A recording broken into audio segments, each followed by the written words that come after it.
Standing Committee on Finance and Budget on the fourth basis for allocating the share of national revenue among counties.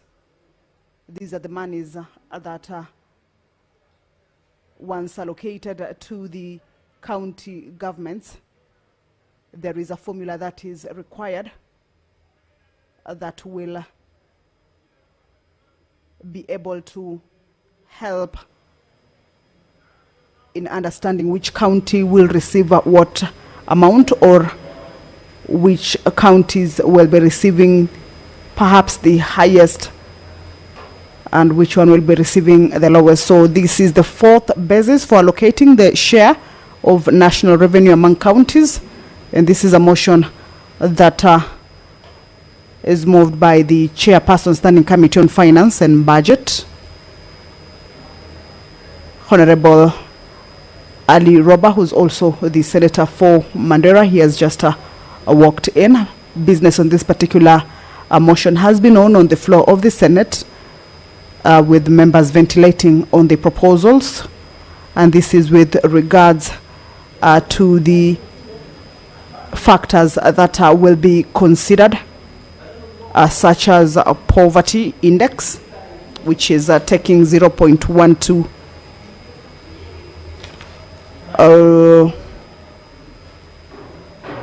Some of the factors that this particular formula will be focusing on will include the geographical size at 10%.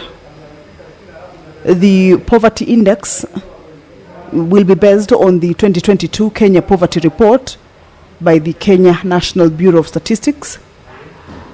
They will also be considering the population index that is based on the 2019 Kenya Population and Housing Census.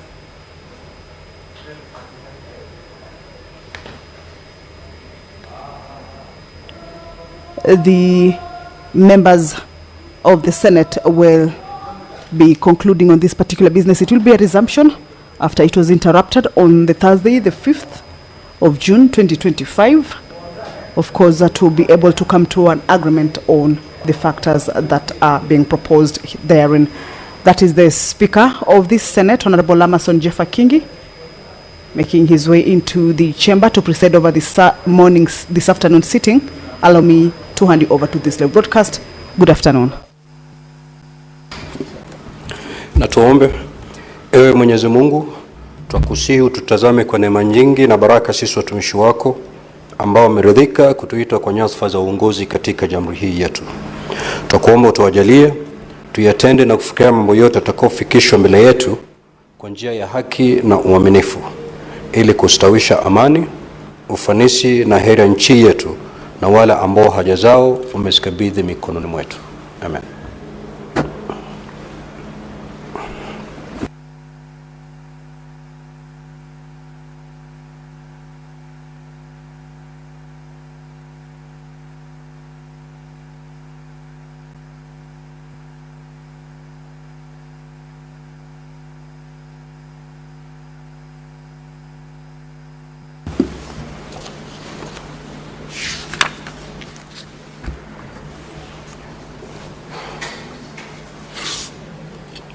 Clerk, do you have quorum?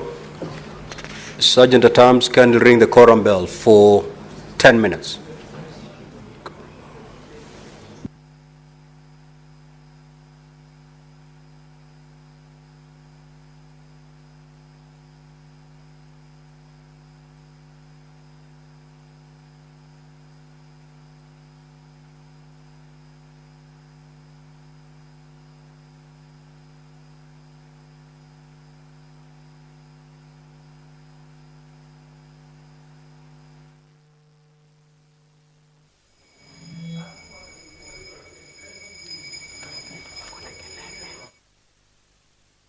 Well, the prayer has been said and the chair taken.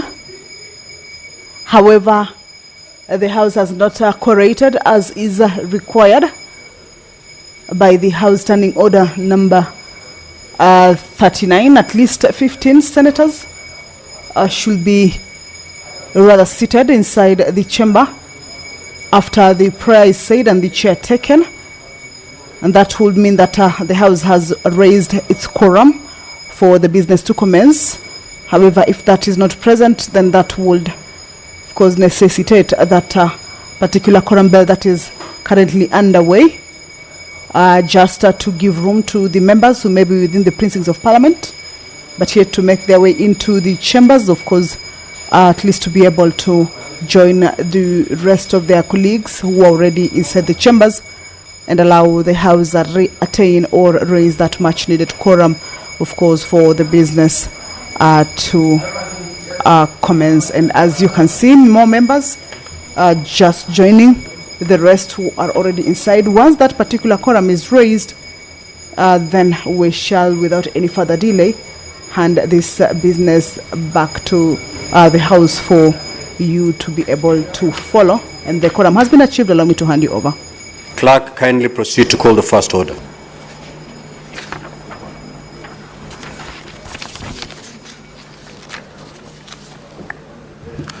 Order number 1, administration of oath. Order number 2, communication from the chair. Order number 3, messages.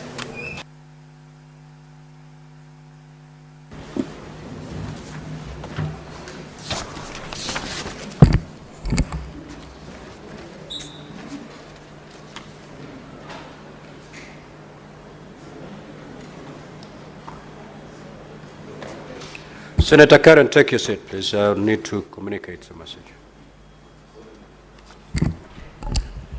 Now, honorable senators, I wish to report to the Senate that I have, pursuant to Standing Order 46.3 and 4, received the following message from the Speaker of the National Assembly regarding the decision of the National Assembly on the Senate amendments to the Division of Revenue Bill, National Assembly Bills number 10 of 2025. The message, dated Wednesday, the 4th of June 2025, was received in the office of the Clerk of the Senate on the same date. Pursuant to Standing Order 46.4, I now report the message. Pursuant to the provisions of Standing Order 41.1 and 148B of the National Assembly Standing Orders, I hereby convey the following message from the National Assembly.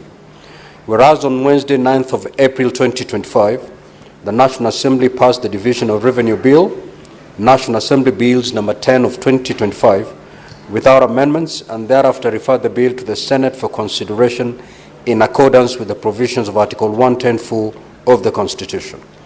And whereas on Wednesday, 28th of May 2025, the Senate considered and passed the said bill with amendments and referred it back to the National Assembly for reconsideration in accordance with the provisions of Article 112(1)(b) of the Constitution. Further, whereas on Tuesday, the 3rd of June 2025, the National Assembly negatived a motion on consideration of the Senate amendments to the Division of Revenue Bill, National Assembly Bills number 10 of 2025, thereby committing the bill to a mediation committee in accordance with the provisions of Article 112(2)(b) of the Constitution. Now, therefore, in accordance with the provisions of Article 112 of the Constitution and Standing Orders 41.1 and 148B of the National Assembly Standing Orders, I hereby convey the said decision of the National Assembly to the Senate and seek the appointment of 9 senators to a mediation committee to consider the bill in accordance with the provisions of Article 113 of the Constitution. Now, honorable senators, consequent to the said decision, the Speaker of the National Assembly appointed the following members of the National Assembly to the mediation committee to consider the bill in accordance with Article 113 of the Constitution.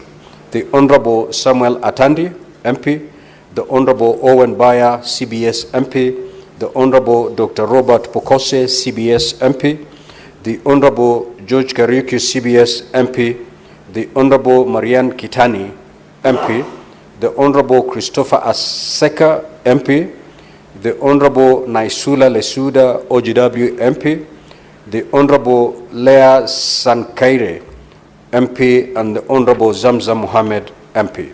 Now, honorable senators, pursuant to the provisions of Standing Order 166(2) of the Senate, and in consultation with the Senate Majority Leader and Minority Leaders, I will, at the appropriate time, appoint senators to the Mediation Committee. Honorable senators, you may walk and take your seats before I deliver the second message.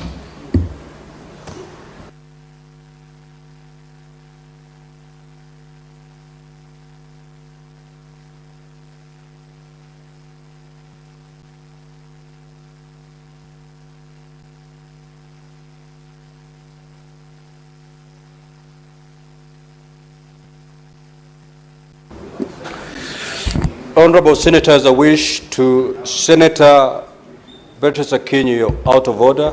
Likewise, Senator Kathy.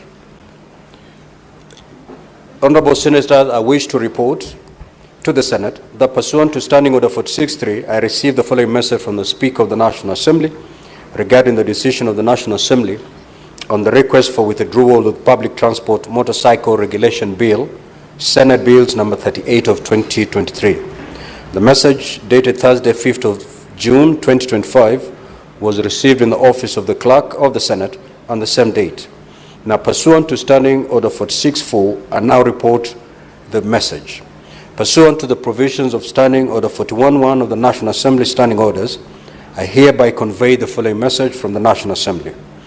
Whereas the Public Transport Motorcycle Regulation Bill, Senate Bills number 38 of 2023, was published via Kenya Gazette Supplement number 158 of 1st of September 2023 as a bill seeking to establish a legal framework to regulate the use of motorcycles into brackets border borders in the country by introducing new provisions for their registration, operation, and safety at the county level, passed by the Senate on the 5th of December 2024 and referred to the National Assembly for consideration in accordance with the provisions of Article 110(4) of the Constitution. And whereas on the 7th of March 2025, the Senate conveyed a request for withdrawal of the Public Transport Motorcycle Regulations Bill, Senate Bill number 38 of 2023, from further consideration by the National Assembly. Further, whereas on Wednesday, the 28th of May 2025, the National Assembly considered the proposed withdrawal and rejected the motion for discharge of the second reading of the bill. Now, therefore, in accordance with the provisions of Standing Order 41 of the National Assembly Standing Orders, I hereby convey the decision of the National Assembly to the Senate, which is that the National Assembly shall proceed with the consideration of the bill in accordance with the provisions of Article 110 of the Constitution. Honorable Senators, for your information, the request under reference was made by the sponsor of the bill, the Senator for Kakamega, Dr. Boni Halwale, CBS MP, and conveyed to the National Assembly through my office. I thank you. Next order.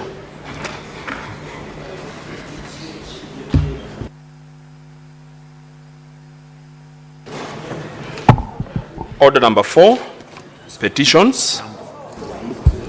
Order number 5, papers. Order number 6, notices of motion. Order number 7, questions and statements. Statements pursuant to Standing Order 53.1. The Senator for Turkana County, Honorable James Lomenen.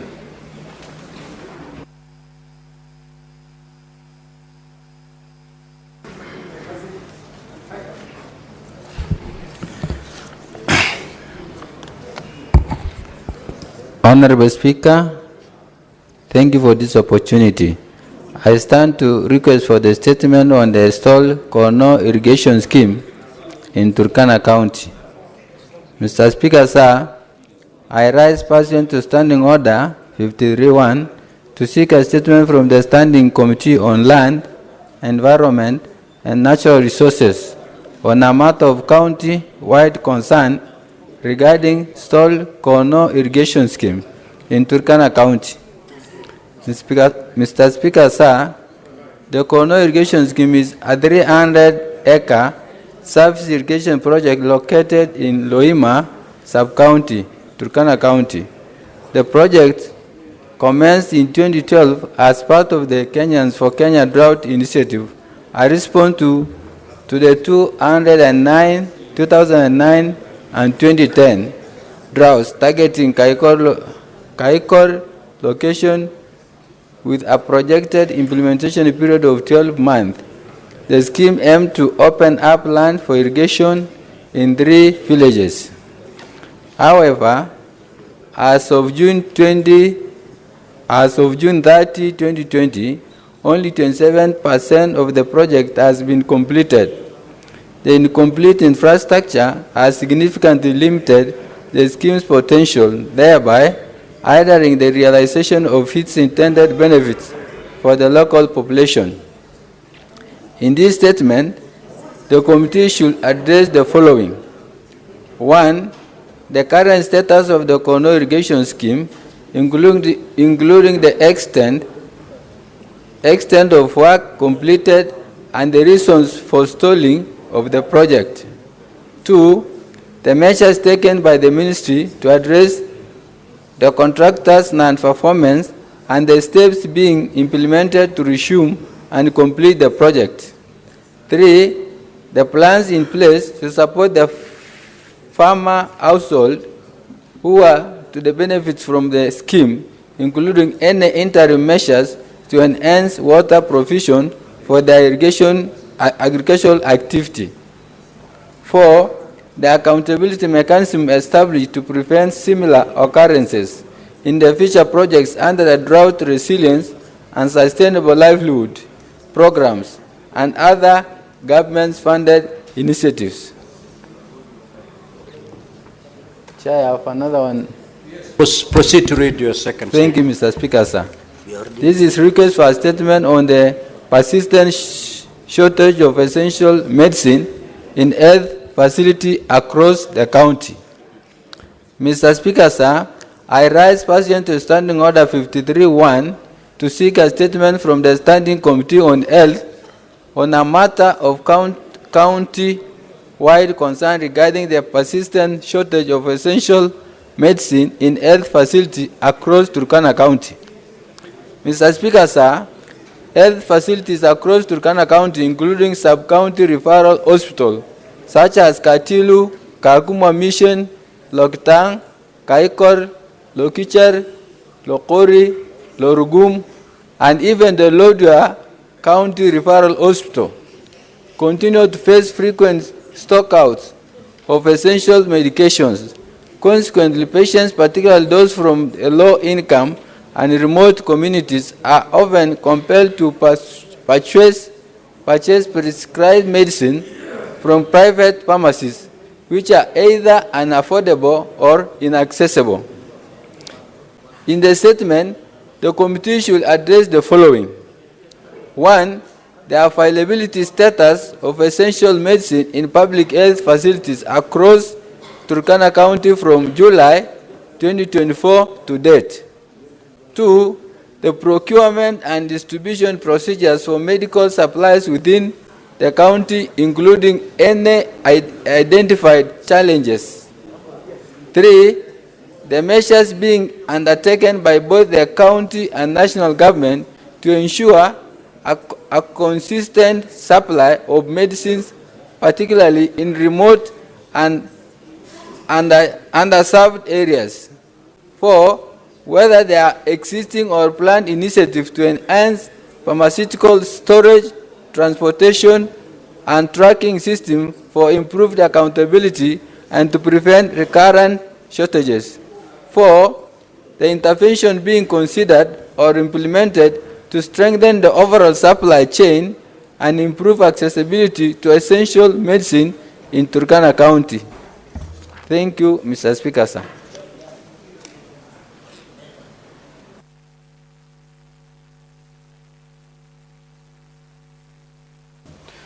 Senator Karen Nyamu.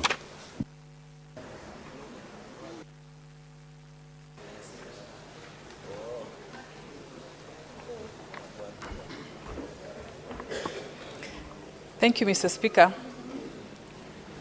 I rise pursuant to Standing Order 53-1 to seek a statement from the Standing Committee on Health on a matter of countrywide concern regarding the incessant unresolved cases of medical negligence in several private hospitals in the country. Mr. Speaker, in June 2024, 2 doctors in Loktoktok were facing allegations of negligence regarding the death of a baby born in the facility. Another institution, Omnicare Medical Clinic, operating under the name body by design is under investigation following the death of a patient after a liposuction procedure on October 16, 2024. More recent is the case at Skion Hospital in Imaradaima in May 2025, where the maternity wing was closed due to claims of staff negligence resulting in a stillbirth. The Kenya Medical Practitioners and Dentists Council, KMPDC, has launched formal inquiries to investigate the cases. However, the wheel of justice for this and other families seem to be very slow, as KMPDC is currently managing a backlog of over 150 medical negligence cases. These investigations cover a range of complaints, including misdiagnosis, incorrect treatments, emergency care errors, and failures in diagnosis across health facilities in the country. In the statement, the committee should address the following. 1. The status and preliminary findings of the investigations into the case by the KMPDC, particularly that involving Skion Hospital in Imaradaima. 2. Regulatory actions taken by the Ministry of Health and other agencies in response to incidents, including reports of the number of maternal and infant deaths attributed to medical negligence in both public and private hospitals over the last 5 years. 3. Existing policies and enforcement mechanisms aimed at ensuring quality maternal and other patient care, as well as interventions, including possible sanctions and reforms to prevent recurrence of such incidences in both public and private health facilities, and to ensure justice for the affected families. I thank you, Mr. Speaker.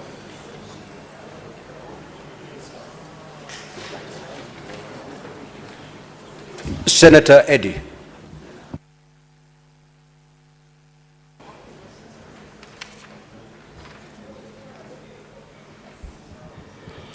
I thank you, Mr. Speaker, for giving me this opportunity.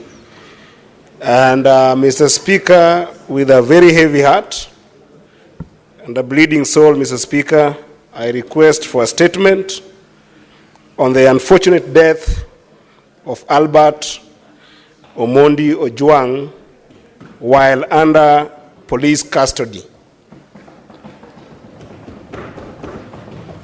Mr. Speaker, sir, I rise pursuant to Standing Order 53-1 to seek a statement from the Standing Committee of National Security, Defense and Foreign Relations on a matter of national concern regarding the tragic death of Mr. Albert Omondi Ojwang, a resident of both Migori County and Homa Bay counties, under police custody. Mr. Speaker, sir, the death of Mr. Ojwang has caused widespread grief and outrage within the country. The late Mr. Ojwang sustained fatal head injuries while in police custody at the Central Police Station in Nairobi, following his arrest by the police officers in Homa Bay County, raising serious questions about the police brutality, abuse of authority, and the lack of immediate accountability by the responsible officers. Therefore, Mr. Speaker, in this statement, the committee should address the following. The circumstances that led to the death of Mr. Albert Ojwang Omondi, including a detailed account of the events surrounding his fatal injuries. Secondly, Mr. Speaker, in the statement, the committee should address actions that have been taken by the National Police Service and Independent Police Oversight Authority, IPOA, to investigate the incident, including whether any officers involved have not only been interdicted, but also subjected to disciplinary or criminal proceedings. And lastly, Mr. Speaker, in the statement, the committee should address the measures the Ministry of Interior and the National Police Service are implementing to prevent police brutality and ensure accountability, particularly in handling civilians during law enforcement operations. I thank you, Mr. Speaker. Now, honorable senators, I will allow comments for not more than 30 minutes. What is your issue, Senator for Kilifi? Asante mstahiki Spika. Mstahiki Spika, nakubaliana na wewe kabisa, lakini nilikuwa nasema ya kwamba kwa sababu hoja hii ama majadiliano haya ambayo ameyaleta huyu ndugu yangu Eddie ni ya muhimu sana kwa taifa letu la Kenya. Kwa hivi sasa tumeweza kumpoteza mmoja wa Wakenya na katika hali tetesi, na ingekuwa bora zaidi ikiwa kabla hatujaenda kwa mambo mengine yoyote katika bunge. Najua katika orodha zetu tuko na mambo mengine ambayo pia lazima tuyafuate, lakini kwa hivi sasa kwa sababu hili ni jambo la muhimu na jambo la kitaifa na linahusika na kitengo ambacho ni cha polisi ambacho kimefanya kitendo kama hicho, ingekuwa bora zaidi bunge hili la Senate likipewa nafasi kujadiliana sasa hivi ikiwa itawezekana, Bwana Speaker. Ningeomba. Asante. But Senator for Kilifi County, I thought that's exactly what I was going to do. Giving honorable senators time to comment on not just that statement, but on any of the statements that have been read out. In the event that the 30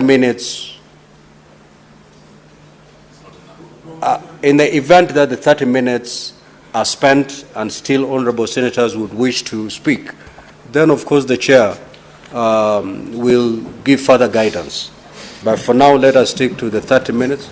In any event, Senator for Kilifi, I'm not seeing your name on the dashboard. Senator Joe Newton. You know, I've conversed with you because I had applied that we adjourn this sitting. Because, Mr. Speaker, as you are aware, I had requested that we adjourn the sitting to discuss this very important matter. And, Mr. Speaker, I beseech you, although you have ruled on the matter of discussing it as a statement, that, Mr. Speaker, you may allow that we adjourn this House to discuss this matter as I had requested. Kindly, Mr. Speaker. It's a matter of national importance, Mr. Speaker, and I feel strongly that we may not be able to exhaust what we may want to say about this matter. So, Mr. Speaker, with the due respect and for your kindness, please allow my motion of adjournment to proceed. Mr. Speaker, kindly. Now, Honorable Newton, you are out of order. One, I've not seen that motion. Secondly, if you look at the standing orders, it must have reached my desk at least 2 hours before start of business. So as far as I'm concerned, there is no motion of that nature that is pending. So we will proceed with the comments. I will give you your 3 minutes to proceed to make comments on the statement sought by Senator Eddie. You may proceed, Senator Newton. Thank you, Mr. Speaker. You know where I come from. We say that rules can even lead to uprooting of coffee. And so I abide by your rules, Mr. Speaker. So, Mr. Speaker, this statement raised by Senator Eddie Okech is a matter of national importance. And, Mr. Speaker, it becomes even more grievous because the complainant is the Deputy Inspector General of the Police, and that is Lagarde, who, Mr. Speaker, has been reported to be perpetrating violation of human rights, Mr. Speaker. And there is no reason why Mr. Ojwang was transported all the way from Migori to Nairobi just for a matter that was supposed to be civil and not criminal. Because, Mr. Speaker, if somebody is accused of a libel or even of mudslinging somebody's name, that is civil, and the lawyers here can guide us, led by Senator Sifuna of Nairobi, that this particular young man should have been made to face, several charges. And Langat should have sued for damages, Mr. Speaker. We saw the parent to this particular young man crying because it was something that nobody would have thought could have happened. Mr. Speaker, the results of the autopsy are out. And the results are that this young man could not have hit his head against the wall. We have seen images of the body, Mr. Speaker, and I suspect that even the eyes have been gouged out because you can see clear injuries along the eyes, Mr. Speaker. And we are very sad this afternoon because this is proof that the sitting government led by President William Ruto, Mr. Speaker, is increasingly becoming very intolerant, especially of young people. We must get to know through the committee what this government fears from young people. All the way from Jerry, who just made a platform where people were supposed to express their feelings about the budget. All the way again to Buteregaos, Mr. Speaker. And it is not lost on us what happened a few years ago at Langata Road Primary School, Mr. Speaker, where some young pupils were tear gassed when they were fighting against the grabbing of their playfield, Mr. Speaker. And so we must condemn this. And Mr. Speaker, as I conclude, I want to say that the blood of Albert Ojwang, the blood of all the Gen Zs that have been killed by this government will haunt this government forever. And this government has a leader by the name William Ruto. He should come out and fire DIG Lagat, Mr. Speaker, before we proceed on anything else. Mr. Speaker, this is a matter that must be taken very seriously, and the committee that comes should invite that Ojwang, that DIG Lagat, whether he will be in the... Senator Osotsi. Thank you, Mr. Speaker. Allow me also to contribute to the statement by Senator Eddy and to say that clearly, Mr. Speaker, something is wrong with what happened to this young man, Albert Ojwang. And this country requires answers, because a postmortem that has been done so far, it indicates that this young man died out of neck compression, and those injuries were inflicted through torture. So we require to get proper answers from the police, and I also want to agree with the position that by now, instead of terminating the services of junior policemen, we want to see senior police officers, the Director General, the Deputy Director General, and even the Director General should resign or they should be fired by the President. Mr. Speaker, my party, where I am the Deputy Party Leader, we signed an MOU with UDA. One of the things we agreed was that we are not going to have abductions and killings like this one. Mr. Speaker, if we do not get proper answers from UDA's side, we will consider this as a material breach of the MOU we have with the UDA. ODM, we are very serious about this. Mr. Speaker, I am talking as a Deputy Party Leader of ODM. We are a party that believes in protecting lives of Kenyans.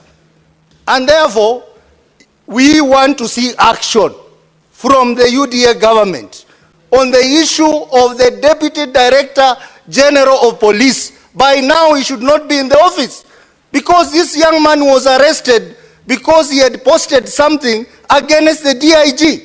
Why is the DIG still in office? Why are you going for junior police officers, terminating their services, and their bosses are still there enjoying lunch and breakfast as our young man is decaying in the morgue? Mr. Speaker, this matter is very serious, and we call upon speedy action by not just the police, but the government through the President. Mr. Speaker, we are beginning to see the coming back of intolerance in this country. This cannot be allowed to go on, Mr. Speaker. I think we need answers, and the answers are supposed to come from the government They are supposed to come from the police, and we cannot allow the police to mislead this country that the young man hit his head on the wall. Mr. Speaker, if you look at the injuries sustained by that. Senator Boni. Senator Boni. Thank you, Mr. Speaker. Mr. Speaker, we have to be serious. We are playing with fire. I was an adult when there was detention without trial. Detention without trial was a bad thing, but being killed in a police cell is worse than detention without trial. It reminds me, Mr. Speaker, of the impunity we saw when, Mr. Speaker, then Vice President Moi lied to the country that Josiah Mwangi Kariuki had traveled out of the country when they had killed him. The same impunity we saw the police tell the country that Dr. Robert Ouko had committed suicide when they had killed him. The same impunity, Mr. Speaker, that I saw in South Africa in 1977 when an intellectual, Steve Biko, was brutalized in a police station, and they faced the world and they told the world that the guy had died from starvation. The whole world woke up and moved against South Africa to stop apartheid. I'm asking that this matter be escalated to a level whereby we must bring fear in government for government to respect human life. Mr. Speaker, it is not enough to ask that the Deputy Inspector General resigns. We want the same speed which we saw when our colleague was killed last month.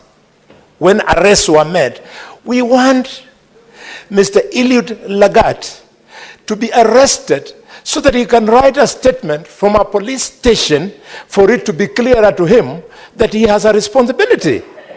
Mr. Speaker, the police officers who went to Migori and brought this boy from home to Nairobi so that Lagat could see him when they are slapping him around should equally be arrested. Why are they walking free?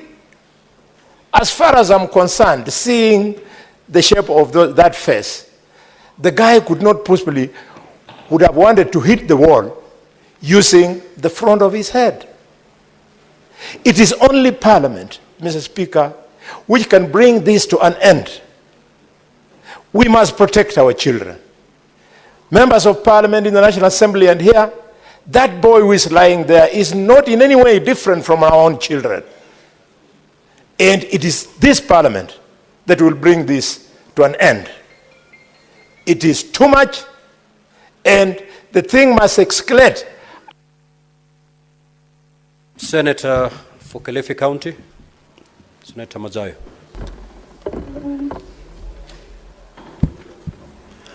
Asante mstahiki Spika.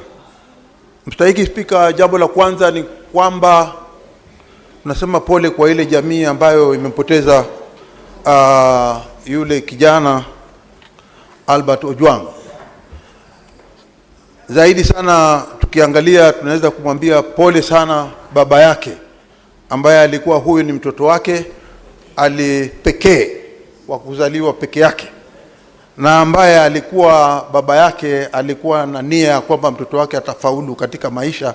Ndio sababu yeye akawa anafanya kazi ya mawe ya kuchimba na kukata mawe akiweza kumsomesha mtoto wake. Nampatia kongole huyo mzee kwa sababu alisomesha kijana, na kijana hakupoteza ndoto ya baba yake, akawa graduate. Lakini sasa baba yake anasema anataka kuletwa mbele ya huyu mtu anaitwa Lagat, apigwe risasi yeye sasa afariki. Huo ndio uchungu ambao baba yake anasikia saa hizi. Tunakemea sana kifo hichi. Cha pili ni kwamba huyu alikuwa kijana mdogo sana, na yule alikuwa kijana mdogo wa miaka 31. Yule msichana ni umri wa Metho hapa, Senator Metho. Yule kijana alioa kutoka Giriama, huko kwetu. Bibi yake ni mtu ambaye sisi tunahusiana. Kwa hiyo kama alikufa yule, alijua aliua shemegi yangu, na yule dadangu sasa atakuwa mjane na ako na mtoto wa mwaka mmoja. Shame on this officer. Aibu kubwa sana ambayo imetokea katika nchi yetu ya Kenya. Kama mimi ningekuwa rais saa hizi, ningekuwa nishafuta watu katika hiyo ofisi. Huyu hafai kuketi ndani ya hiyo ofisi hata dakika moja. Huyu mtu anaitwa Lagat, kwa sababu ameondoa maisha ya kijana mdogo ambaye alikuwa na future katika nchi hii. Na sisi hatutakubali hata kidogo kwamba ifichwe hichi kifo. Wanaanza kusema sasa kwa sababu yeye ni DIG, anafikiria anaweza kudanganya Wakenya wote. Anasema ati mtu alijigonga na ukuta alafu akaanguka chini akakufa. Kwani alikuwa anacheza mpira yeye huko ndani? Ukuta si mpira, ukuta ni ukuta. Na alafu ukuta hawezi kuua. Hakuna mtu alijigonga ndani ya police cell, otherwise pengine awe amejinyonga. Kwa hiyo Bwana Spika, sisi tunasema ya kwamba kitendo alichofanyiwa huyu na huyu jamaa ni hatua lazima ichukuliwe. Hawezi kutoa mtu kutoka huko, upite police station mengi, upite maeneo yote ya mapolisi mpaka umlete hapa Central uje kumbulia hapa ndani. Na hawezi kukataa. Senator Ali Roba. Thank you very much, Mr. Speaker. So that my brother Ototi understands this is not a matter of party. I stand here as the party leader of UDM to condemn this incident that has happened. It's the ugliest incident of the season. When you get a suspect reprimanded and put in under police custody, being brutally murdered, and claimed that the suspect has hit his head on the wall, and there is no case of epilepsy or some issues to do with medical condition that this suspect has been suffering from or presumed to have been a prevailing condition. Mr. Speaker, sir, suspension of police officers is just the beginning. And I believe with conviction, as Ali Ibrahim Roba, myself, that there are people hell-bent in setting up the image of the president and setting up the president to and spoiling the image of this president in this country. And it seems to be deliberate. The president must act swiftly to make sure that this protection happens. Unless somebody is gifted with thickness, how can you pick somebody, put the person behind bars, and kill the person and start telling the public that the person has hit his head on the wall? This is inconceivable. In this day, age, and era, I do not believe it can be something that will have any angle to government position, but rather a complete setup by individuals who are hell-bent at spoiling the image of the president. Mr. Speaker, sir, we demand as Parliament, and I believe, just as my brother Senator Kalwale has said, only Parliament can objectively intervene and investigate this issue to logical conclusion. We want to demand a swift action. DCI must establish culpability, and they must pin it to an individual, not the issue of suspending individuals. That is PR exercise. We want a swift action. Otherwise, the people setting up the president should be unearthed, because the issue that is happening is an issue that is image spoiling. Unless, you know, there is a stupidity that cannot be quantified. You cannot do what you have done in a government with democracy like the government of Kenya. Mr. Speaker, sir, no cover-up can be allowed. Justice must be served and justice delivered, and the nation is waiting. Thank you very much, Mr. Speaker. Senator Wambua. I thank you, Mr. Speaker. Mr. Speaker, this is very disturbing. Disturbing, Mr. Speaker, because the question that I ask myself is, what happens if and when a police station becomes a scene of crime? And what happens, Mr. Speaker, if that crime is murder? What is it that we are supposed to do? Mr. Speaker, I hear people saying that we want justice for Albert Omondi Ojwang. But how does justice look for a young man killed in the hands of police officers?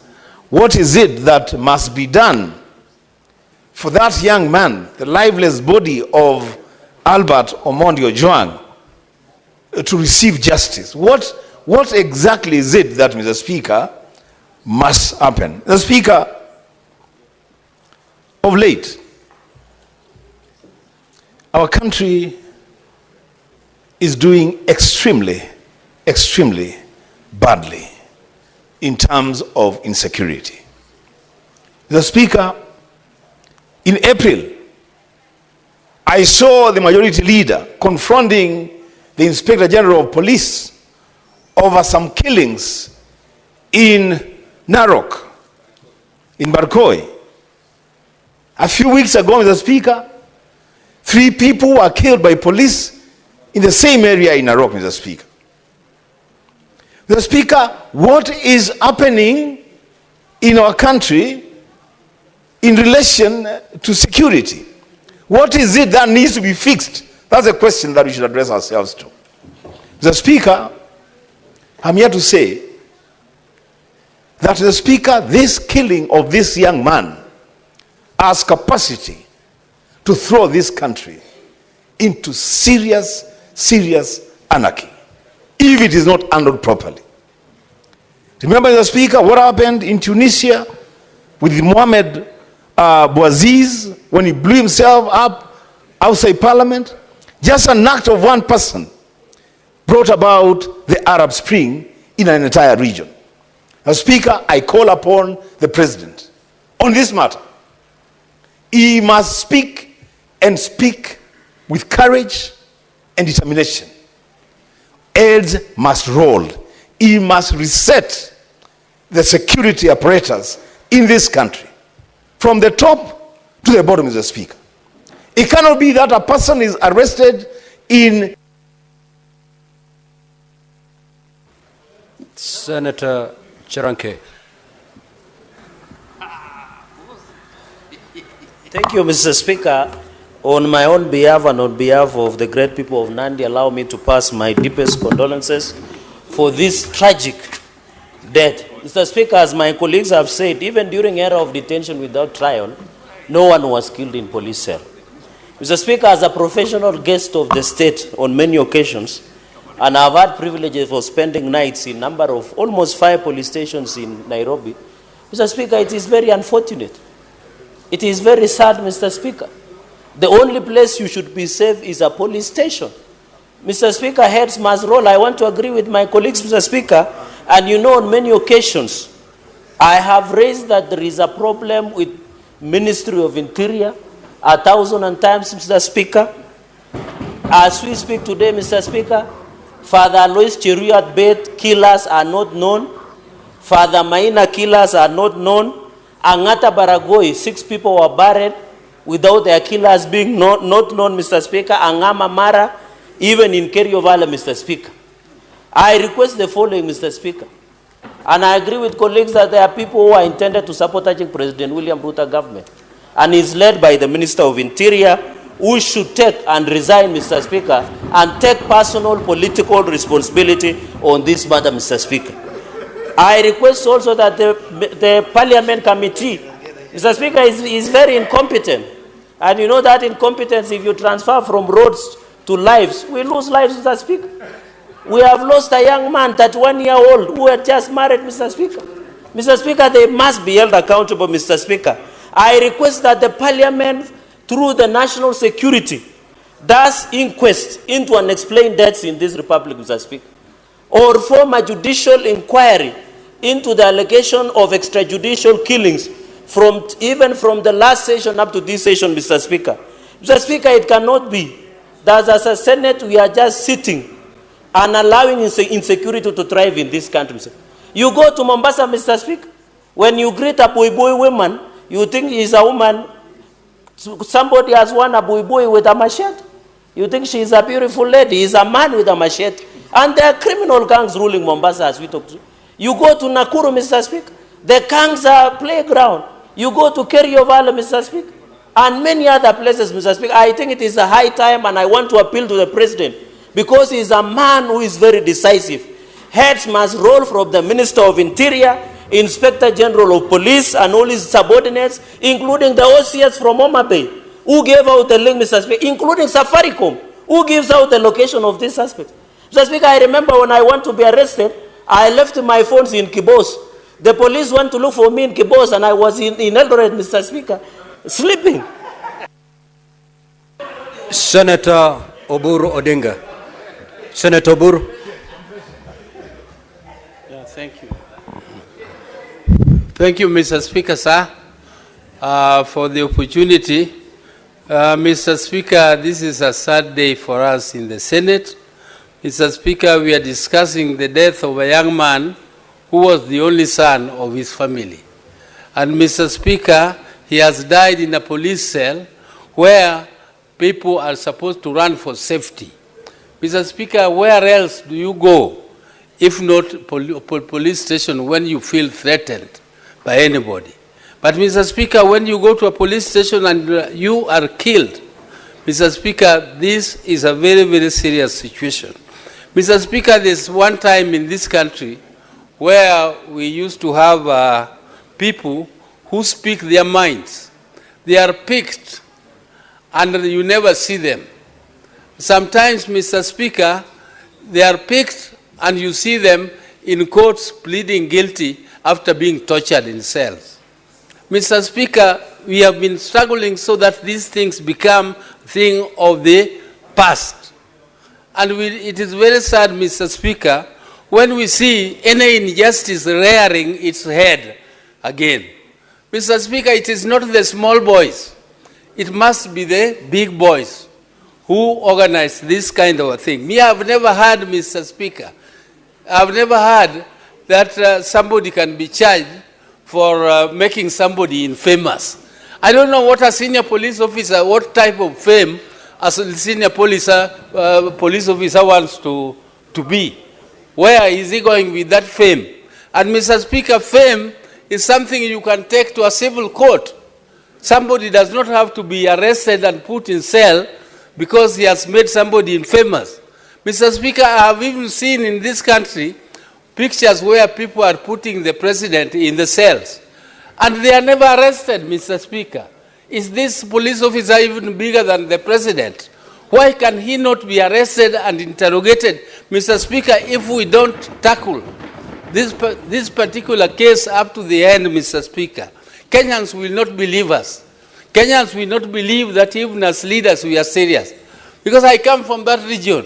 What am I going to tell the people of Homa Bay when I go there? That we are in broad-based government. And I don't explain to them how their son was picked and then put in some police cell, where there are many police cells, Mr. Speaker, on the way from Oyugis. From Oyugis, there is a police cell there in Oyugis, there's a police cell in Homa Bay, there's a police cell in Kisii, there's a police cell in Kisumu. There are so many police cells around there, Mr. Speaker. Why this particular police state? Senator Murango. Asante sana mstahiki Spika kwa nafasi ya kuongelea jambo la kusitikisha kuhusu kijana Albert Ojwang.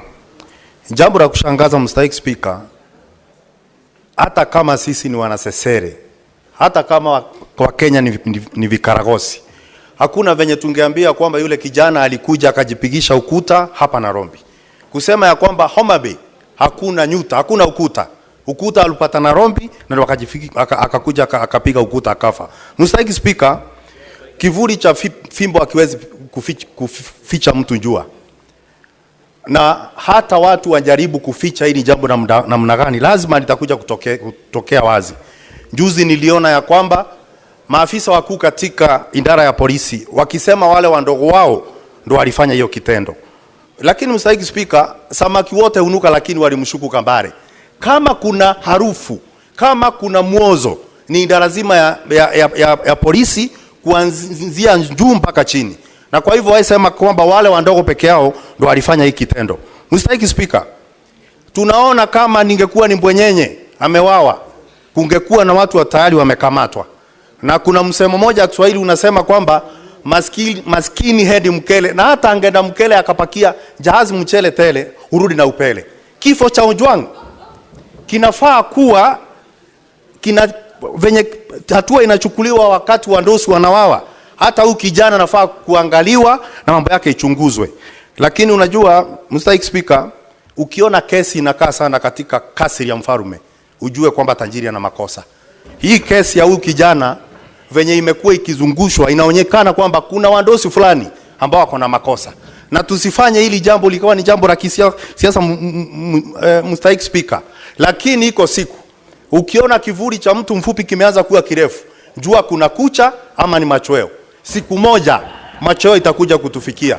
Kwa hivyo ningeomba serikali, taasisi za usalama kuhakikisha kuvalia njuga swala hili, kuhakikisha ya kwamba Ojwang isiwe tu kwamba itakuwa ni takwimu ya mtu mwingine amepotea na hakuna kitu imefanyika. Asante sana mstahiki Spika. Senator Mogeni. Mr. Speaker, as we address Kenyans this afternoon, a post-mortem report that has just come out says the late Ojwang was killed due to neck compression, meaning he was squeezed with an intention of being killed. That he suffered soft tissue injuries spread all over the body, meaning a gang inside a police cell in the Republic of Kenya was used to murder this young boy. And then he had head injuries. The conclusion, Mr. Speaker, from 5 pathologists associate these injuries with external forces inflicted in keeping with the assault. Mr. Speaker, you are a lawyer. Assault means, Mr. Speaker, that in the Republic of Kenya, we have police officers who arrest citizens, assault them, murder them, and we are behaving like it's normal. Speaking for 3 minutes in the Senate of the Republic of Kenya. Mr. Speaker, this is a serious matter. This is a matter that can bring a revolution, Mr. Speaker. We cannot tolerate, Mr. Speaker, a situation, Mr. Speaker, where a government that is supposed to take care of citizens is watching as we murder innocent citizens in a police cell. Picture this. This young man is the sole child of aged parents. This young man is living behind a wife with a child who is 3 years and another one is 3 months, Mr. Speaker. If this cannot prick our conscience, what will, Mr. Speaker? We cannot allow this, Mr. Speaker. We get abused on social media every day, Mr. Speaker. I've even seen occasions where even the president himself, Mr. Speaker, has faced attack on social media, Mr. Speaker. But you don't react by murdering people, Mr. Speaker. Mr. Speaker, I'm asking the Security Committee tomorrow, not the day after tomorrow. Mr. Speaker, tomorrow we need all heads of security agencies before this House, Mr. Speaker, for an explanation. If not, Mr. Speaker, we have no reason why we should speak as people who have been elected to represent the people. There cannot be a case like this, Mr. Speaker, in a country that is democratic, that is independent, Mr. Speaker. Mr. Speaker, I'm speaking with a lot of anger because I'm a father, Mr. Speaker. How would you feel if it was you, Senator? Picture yourself, your child being arrested all the way from Nyanza, brought to Nairobi and killed in a police station. If that had happened, Oburu Oginga, he will not be here, Mr. Speaker. Even Raila Odinga will not be alive today if successive governments behave the way we are behaving, Mr. Speaker. These are extraordinary times, Mr. Speaker. At the end of this statement, Mr. Speaker, we expect you to issue directive that... Senator Nyamu. You've been given.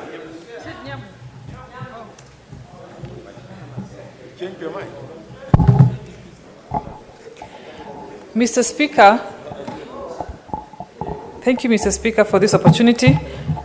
Mr. Speaker, the images of that young man's father crying, holding a title deed that he had brought all the way to bail out his son are haunting this country. We cannot shake off those images. They keep recurring in our minds, Mr. Speaker. And you can imagine what is building up in Kenyans right now. What is shocking, Mr. Speaker, is that even after driving him 400 kilometers from Kisumu, he was not booked in the occurrence book, even as he lay in the cells. That in itself is a red flag that points at the intentions of the officers who arrested him. As we speak, police officers concerned have been indicted. What that means is that as much as they will not continue to carry out their duties, they will continue to earn half their salary. Mr. Speaker, that is dancing on the grave of that young man. We want those police officers implicated discontinued from police service immediately. We want them to take a plea. We want them to be charged. And the complainant, who is a DIG of police, we are very disappointed. We are embarrassed that you are so intolerant. Mr. Speaker, right now I am trending because I goofed, maybe, by politicizing the matter. I have been trolled, but I have not. I cannot fathom getting such anger to an extent of even trying to be vengeful with anyone who is trolling me, for example. Mr. Speaker, as a country, as my colleagues have said, we are treading very dangerously, and we want the president to take charge of this situation. He has committed time and again that he will protect the youth of this country and he will protect their future. We are watching. Mr. President, the country is watching. We want to see how you handle this matter because that is going to tell us a lot about you. Thank you, Mr. Speaker. Senator Ojwang. Mr. Speaker, Albert Omondi Ojwang comes from Kokwanyo Kakelo Ward in Kabondo Kasipul in Homa Bay County. People are shedding tears here. I am mourning someone from my county, someone from the county I represent.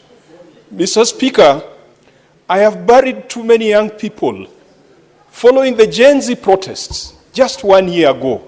Mr. Speaker, I buried close to 7 young people who were killed. Some of them were discovered in quarries, extrajudicial killings, and enforced disappearances. Mr. Speaker, in the post-election violence, I buried close to 10 young people, again extrajudicial killings. Mr. Speaker, during the protest when Raila came back from the United States, I buried almost 10 people who were killed by the police. We have felt the pain. We have shed tears, Mr. Speaker. These must be brought to a close. The problem I have with Parliament today is that we are mourning like we have no hope. We are speaking here like bloggers are speaking out there. Parliament is the one that vetted the Inspector General of Police, Mr. Speaker. And as a result, the Inspector General of Police is answerable, is accountable to this House. Mr. Speaker, tomorrow, the Inspector General of Police should be here, must be here. This gentleman did not die. This gentleman was killed, Mr. Speaker. If you look at the definition of to be killed and to die, this gentleman was killed, murdered by the police, who are supposed to be the custodians and the safeguards of law and order in this country. Mr. Speaker, on 25th of June, we'll be marking the first anniversary of the Gen Z protest. I want to challenge Senator Cheriot and Senator Minority Leader. You brought a motion to this House last year in June.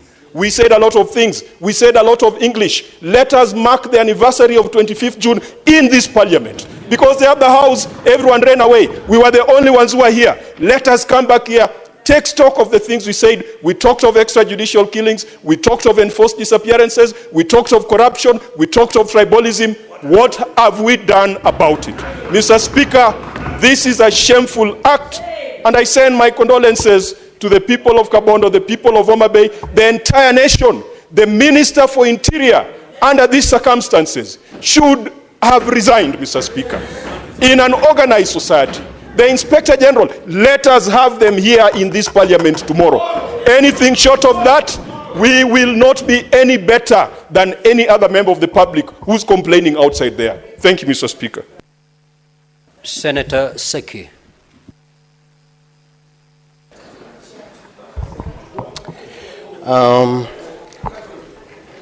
Thank you so much, Honorable Speaker.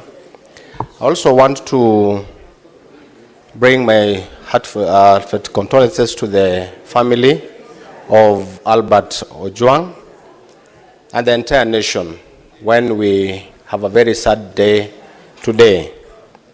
Honorable Speaker, it is true, we don't know where to start and we don't know what to say. Because if a young man, Ojwang, can die in a police cell with an excuse of committing suicide, and people would dare to say that, and we have a number of Kenyans who have died in the hands of police, Honorable Speaker, remembering the Angata Barikoi citizens who died in the hands of the police with a bullet. Just recently we had a number of members of the community of Majimoto in Narok again who died in the hands of police with bullets. Just recently, a day ago, in Nakuru, somebody was shot. Honorable Speaker, I think this one is becoming too much to Kenyans to bear this. We want, as most of our colleagues have said here, we want to demand, Honorable Speaker, the IG, whom I participated to his vetting, to his interviews in the Committee of National Security, we want him in this house. We want to demand him not later than tomorrow, so that we're able to ask him, because the responsibility stands and the buck stops at him. And the president should also take this, because everything is the commander of the armed forces. He needs to take responsibility on the same, because we cannot keep having Kenyans dying in his watch and there is no action. Honorable Speaker, I want to stand on that, but I want also to support this statement fully, and action must be taken. Thank you, Honorable Speaker. Senator Maruma. Asante Mheshimiwa Spika kwa hii fursa umenipa ili kuchangia hii hoja ya kifo cha Albert Ojwang. Albert Ojwang alikuwa ni mwalimu ambaye alifundisha shule moja inaitwa Kituma kule Burawad, Taita Taveta, na mtu ambaye nilimfahamu. Mheshimiwa Spika, nimehuzunika sana kwa hii kifo, kwa sababu Albert Ojwang vile tumeambiwa ni kwamba alikuwa mtoto peke yake katika hiyo familia. Na najua baba yake alikuwa ni maskini vile tumeona katika vyombo vya habari, na alitegemewa na babake na wazazi wake ili abadilishe maisha ya ile familia. Mheshimiwa Spika, ni jambo la kutamausha na kuhuzunisha sana, kwa sababu alibeba kutoka Homa Bay na kuja mpaka police station huku Nairobi, kama hakuna vituo vya polisi kule Homa Bay.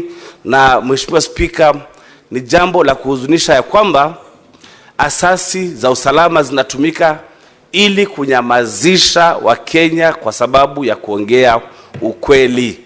Mheshimiwa Spika, kama mambo hayaendi vyema ama hayaendi sawa, watu lazima wawe na uhuru wa kuongea. Mheshimiwa Spika, tusirudishwe miaka ya zamani Mheshimiwa Spika, kwa sababu sasa tumeenda mbali sana.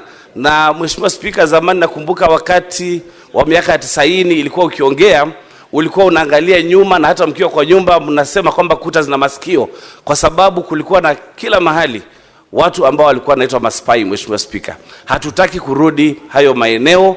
Mheshimiwa Spika, ni lazima uchunguzi ufanywe vizuri. Mheshimiwa Spika, katika hii nyumba nilileta statement Mheshimiwa Spika ambayo haijapata suluhu bado, haijapata majibu bado, ya mtu ambaye aliuawa kule kwetu Veruga ndani ya mikono ya polisi akiwa seli. Mheshimiwa Spika, Mwangoji wameeleza aliuawa pia, na mpaka saa hizi Mheshimiwa Spika, kamati husika haijaleta ripoti kamili, na ningependa kushinikiza Mheshimiwa Spika kwamba hiyo ripoti iletwe ili tujue Mwangoji alifanya nini, alifanya makosa gani, na ni kitendo gani kilifanywa na wale polisi ili yeye kufa katika mikono ya polisi. Mheshimiwa Spika, lazima hili swala liangaliwe kwa undani, lakini Mheshimiwa Spika, ningependa kusema Wakenya wasinyamaze wakati kuna mambo ya wakashifu, kwa sababu ni haki yao ya kuongea, na ni haki yao baada ya wameongea walindwe. Si kusema kwamba ukiongea ukweli kwamba hautalindwa. Mheshimiwa Spika, lazima Kenya turudi na tujue kwamba tuko na katiba mpya ambayo inalinda kila Mkenya. Kwa hivyo Mheshimiwa Spika, kulikuwa na nguvu na uwezo wa Albert kupelekwa kotini, mwalimu Albert kupelekwa kotini na kufungulia mashtaka, si kumuua Albert ndani ya jela. Mheshimiwa Spika, kwa hayo machache Mheshimiwa Spika, na Senator for Meru County, Senator Kathure. Thank you, Honorable Speaker, also for this opportunity to give my condolences to this young soul, which you have lost in a very, very cruel circumstances, Honorable Speaker. Honorable Speaker, Kenya is bleeding this afternoon since we learned the death of Albert. And Mr. Speaker, as my colleagues have clearly put it, the Committee on Security of this House, let us lead by example.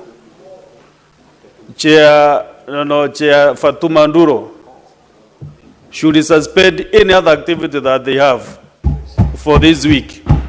Now I'm speaking as the chair of the Liaison Committee with the powers bestowed to me by the committee and the standing orders. No.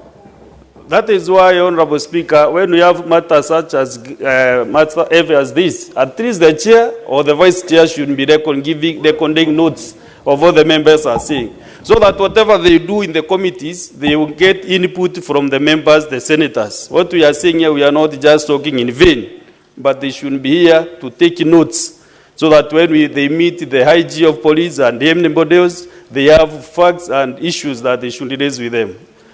I don't want to communicate to you directly, Senator Nduro, but thank you for coming back, because what we are discussing is a matter of national importance that needs a lot of attention. So I was saying that maybe this week you should suspend any other activity that you have as a committee and deal with this matter perpendicularly. How I wish that all these police commanders, the IG and all those people involved that will summon, including the CS, can appear before the plenary, not even to your committee, but before the plenary, so that we can ask serious questions that maybe the 9 of you might be able not to handle. So, Mr. Speaker, sir, today I'm very sad indeed that just the other day from Homa Bay County, we lost a member of parliament. Again, from Homa Bay County, we have lost a very young man who maybe could have aspired to become the member of parliament for Kasipuru Kabondo. So, Mr. Speaker, I think this is a matter that needs a lot of attention. It is an afternoon that we really need, not even to talk about parties. Whether there is an agreement, coalition agreement, or broad-based agreement or not, no Kenyan should die in a political cell. So don't tell us about the agreements on political parties. No, we are talking of a Kenyan, a young man who has passed on. So let's forget about the parties. Forget about whether I'm in UDA or not. UDA also condemns with the strongest terms possible this death of this young man. I'm a very senior member of UDA, and personally I'm not happy that this guy, I don't mind. So, Mr. Speaker, let me... Senator Hamida.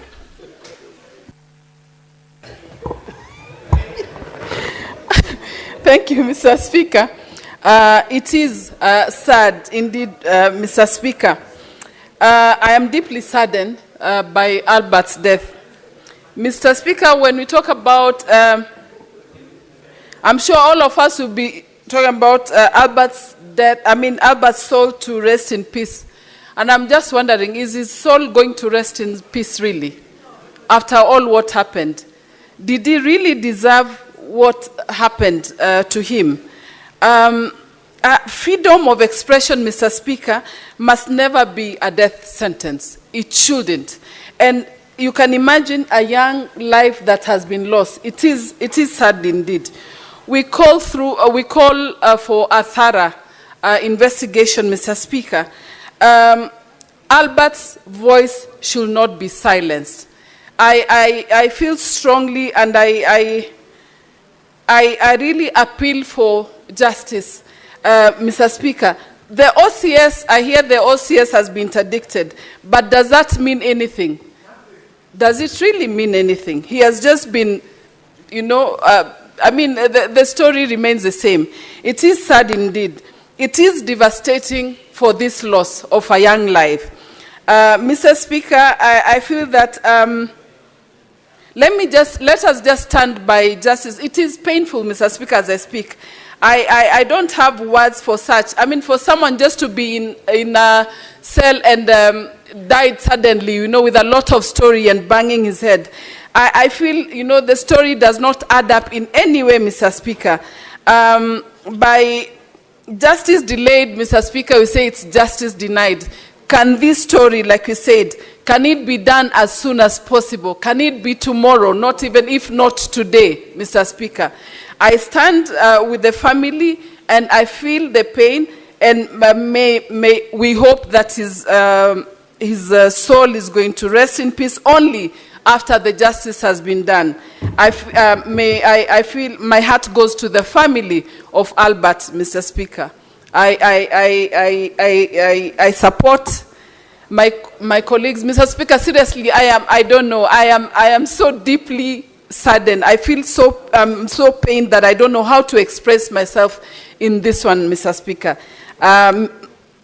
May his family have strength and comfort, go through strength and comfort during this time for the loss of their son. Thank you, Mr. Speaker. Senator Abbas. Thank you, Honorable Speaker. Honorable Speaker, first and foremost, I want to join my colleagues to send condolences to the family of Albert Ojwang and the people of Homa Bay.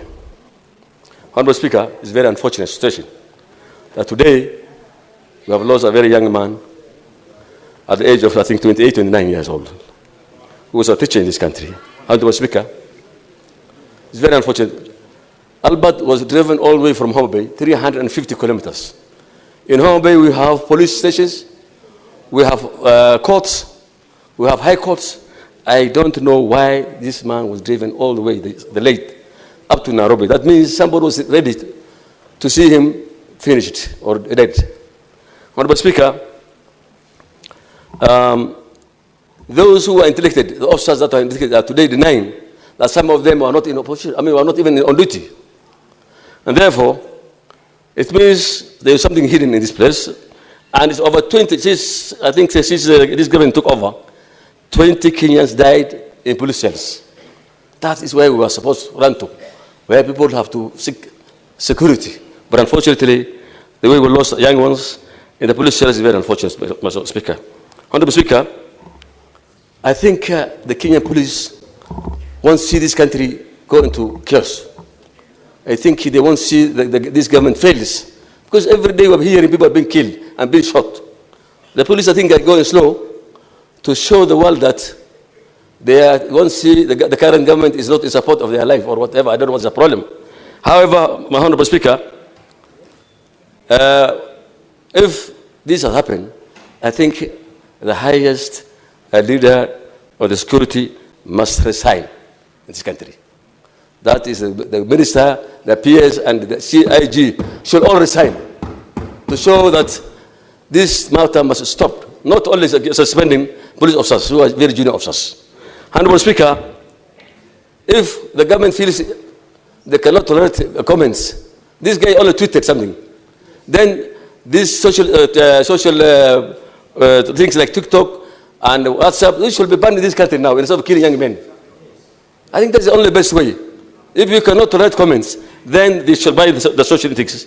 Honorable Speaker, finally, I want to request you, in solidarity to the family, through you, Honorable Speaker, this House will observe 1 minute silence in support of the family. Thank you so much. Senator Onyonka Richard. Mr. Speaker, I, with a lot of humility, accept the possibility that you have allowed me to vent on this matter. And I want my colleagues in this House to listen to me carefully. I have frequently been on public saying that we need to stop killing our children, that we must accept that we are the ones as adults in the House who've been messing up in this republic. Mr. Speaker, I have listened to all of us discuss in this House, and I hear everybody saying, no, let us make sure that this guy is arrested and all. What was Ojwang discussing that made this man kill him? It's corruption. The reason this young man was killed, he said the police service receives close to 56 billion shillings every year. This is the story. This is the big thing in this House. But we are talking about, Ojwang is killed, we need to arrest. This country of ours has to be fixed. And you are the people to fix it. And you are refusing to fix it. Because we are part and parcel of the mess of our country. And when we are discussing this thing, you politicize them. You say, it's broad-based. It is all about those people, the ones who are on the other side. When this thing collapses, all of you will be in the same boat, I tell you. You will hang separately. Because you are the people betraying this republic. The police officers are a consequence of our failure.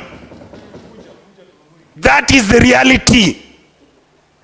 We have refused to accept that we can fix this country, that we can work together, that we don't have to be tribal, that we can actually act as adults. But we behave like children when everybody outside is crying, saying, where are the adults in the House? I beg you people, let us sit and fix our country. What you see happening to Ojwang is a consequence of a failed system. Thank you, Mr. Speaker. Senator Chute. Asante sana Mheshimiwa Spika. Kwanza nachukua nafasi hii kuombeleza familia, marafiki na watu ya Homa Bay kwa kifo ya Albert Ojwang ambaye alikuwa na miaka 31. Mheshimiwa Spika,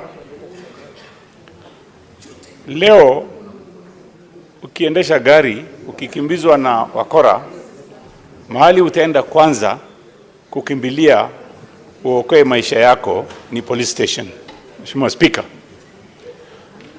sasa ukienda police station ya Kenya na utauawa, ukikimbizwa na wezi utaenda wapi? Hauna mahali pa kwenda, kwa sababu mahali unakimbizwa iko kifo, mahali unaenda pia iko kifo. Hiyo ndio maisha tuko nayo leo.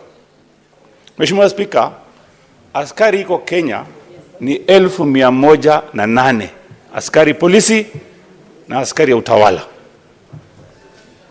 Mheshimiwa Spika, mimi nikisimama hapa nikiwakilisha Marsabit, sitaki kulaumu polisi wote.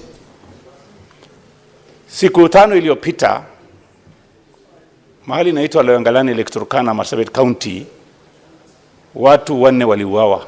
Napeana pole kwa hiyo familia. Kama polisi wanaitwa QRU, Quick Response Unit, hawajafika huko, saa hizi watu karibu 100 wamekufa. Nataka kupongeza polisi vile walifanya kazi hapo.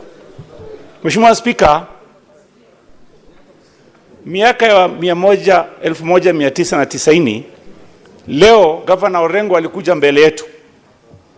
Yeye alikuwa juu ya Toyota Stout akitafuta constitution mpya. Na kama siku angekufa hiyo constitution hatungepata. Kwa hivyo ni mzuri serikali ivumilie kelele ya wananchi na Gen Z. Mheshimiwa Spika, nataka kusema hivi. Kuna watu wanasema kuna broad based government na wanataka kulaumu Rais Mheshimiwa Ruto. Kama wewe uko kwa hiyo serikali, kwa nini unalaumu Ruto? Wewe umeingia kwa serikali, uko ndani, kwa nini unasema Ruto, Ruto, Ruto? Si ufanya kitu hata wewe, kwa sababu umeingia kwa serikali, mmepatiwa waziri, mmepatiwa pesa, mmepatiwa kitu mnataka hizo zote mnapata. Usikae huko ndani halafu unajifanya kama uko nje. Ukiona mambo mabaya unalaumu serikali. Ukiona mambo mazuri unasema tuko kwa serikali. Waacha ku double deal. Kaa ndani ama kaa nje. Ukikaa ndani waacha kulaumu serikali. Wewe fanya kazi hiyo. Unasema rais anafanya Senator Catherine.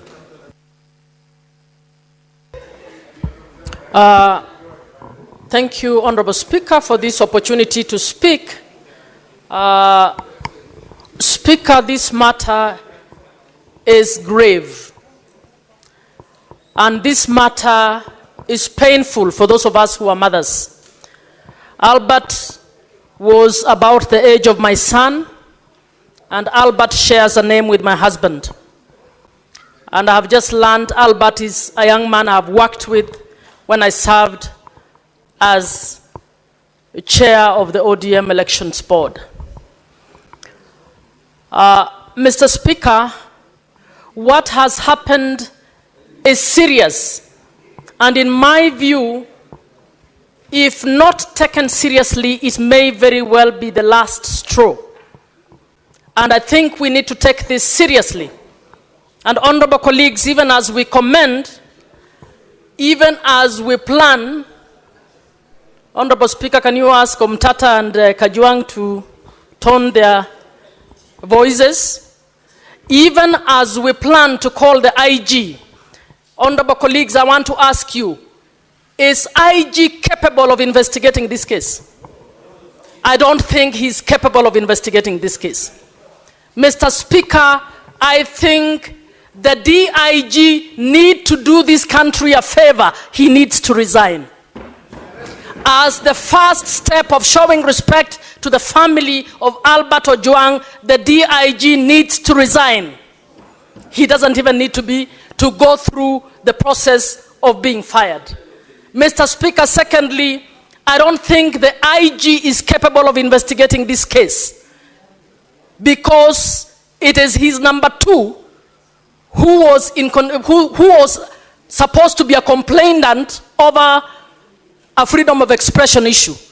I'm asking that we consider this matter being guided as an inquest so that somebody other than the IG or the DIG deals with this matter.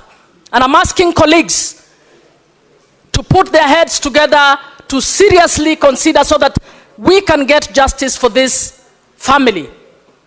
And for those of you who are close to the president, please give him this advice. This may very well be the last straw in this country. I think it is sad for this family. No, I'm not threatening anybody. It is sad for this nation and it is painful. Anybody who is a mother, anybody who is a father feels that this is not acceptable. Senator Metho. Thank you very much, Mr. Speaker, sir. Thank you very much, Mr. Speaker, sir. I'm being disrupted by my cousin, Senator Sifuna. Mr. Speaker, if the tears of the father of Albert Ojwang do not prick the concerns of the members of this House, Honorable Speaker, I do not understand what will ever prick our concerns. Honorable Speaker, I must also inform the House that I went to school with Albert Ojwang at Quorum University When I graduated in 2017, it was a first year. Mr. Speaker, how fragile are the egos of the people who have been tasked with the security apparatus of this republic, that a person of the stature of the Deputy Inspector General, who has a training, and I've seen that he has a master's in counter-terrorism, a man who is trained to deal with terrorists, cannot deal with just a Facebook post, Honorable Speaker, that he had to send for this young man on a weekend. Mr. Speaker, there is no record that Albert Ojwang was summoned to appear in any police station and he said no. He was being arrested on a weekend. His parents were there, actually, Mr. Speaker. Their father was coming to Nairobi with the title to come and secure the bond or the bail of his son, only to be given the body of his son in a body bag, Honorable Speaker. I am wondering, Honorable Speaker, even as we speak about the people we are speaking about, Mr. Speaker, did you actually see that the complainant in this particular case, DIG Eliud Lagat, was standing behind the Inspector General of Police when they are saying that they are starting the investigation, Honorable Speaker? How would a person whom, in my opinion, is the lead suspect in the murder of Ojwang be standing right behind the people who are expected to investigate, Honorable Speaker? Mr. Speaker, number two, I also would wonder how cold and how heartless is the heart of the president, that to this minute, he has not even issued a condolences. Everything is running on in the country like nothing has happened, Honorable Speaker. We have not even seen the condolence message of the Minister of Interior. If the president wants the young people to actually believe that he loves them, as he has been saying, Honorable Speaker, he must crack the whip on this person, Eliud Lagat. And I would ask, Mr. Speaker, who is this person that is protecting Eliud Lagat? How powerful is Eliud Lagat that he has or can commit a crime of this magnitude, Honorable Speaker, and continue serving as the Deputy Inspector General of Police, Honorable Speaker? Even as we require them to come to the House, him should have done this country a favor by resigning. In a democracy that is working, Honorable Speaker, Eliud Lagat cannot and should not be serving as the Deputy Inspector General of Police, Honorable Speaker. Finally, the life of Ojwang is as important as the life of Ongondowere, Honorable Speaker. In 2 days, the PS for Internal Interior was giving an update of what has happened, including the arrest of suspects. Senator Isaboy.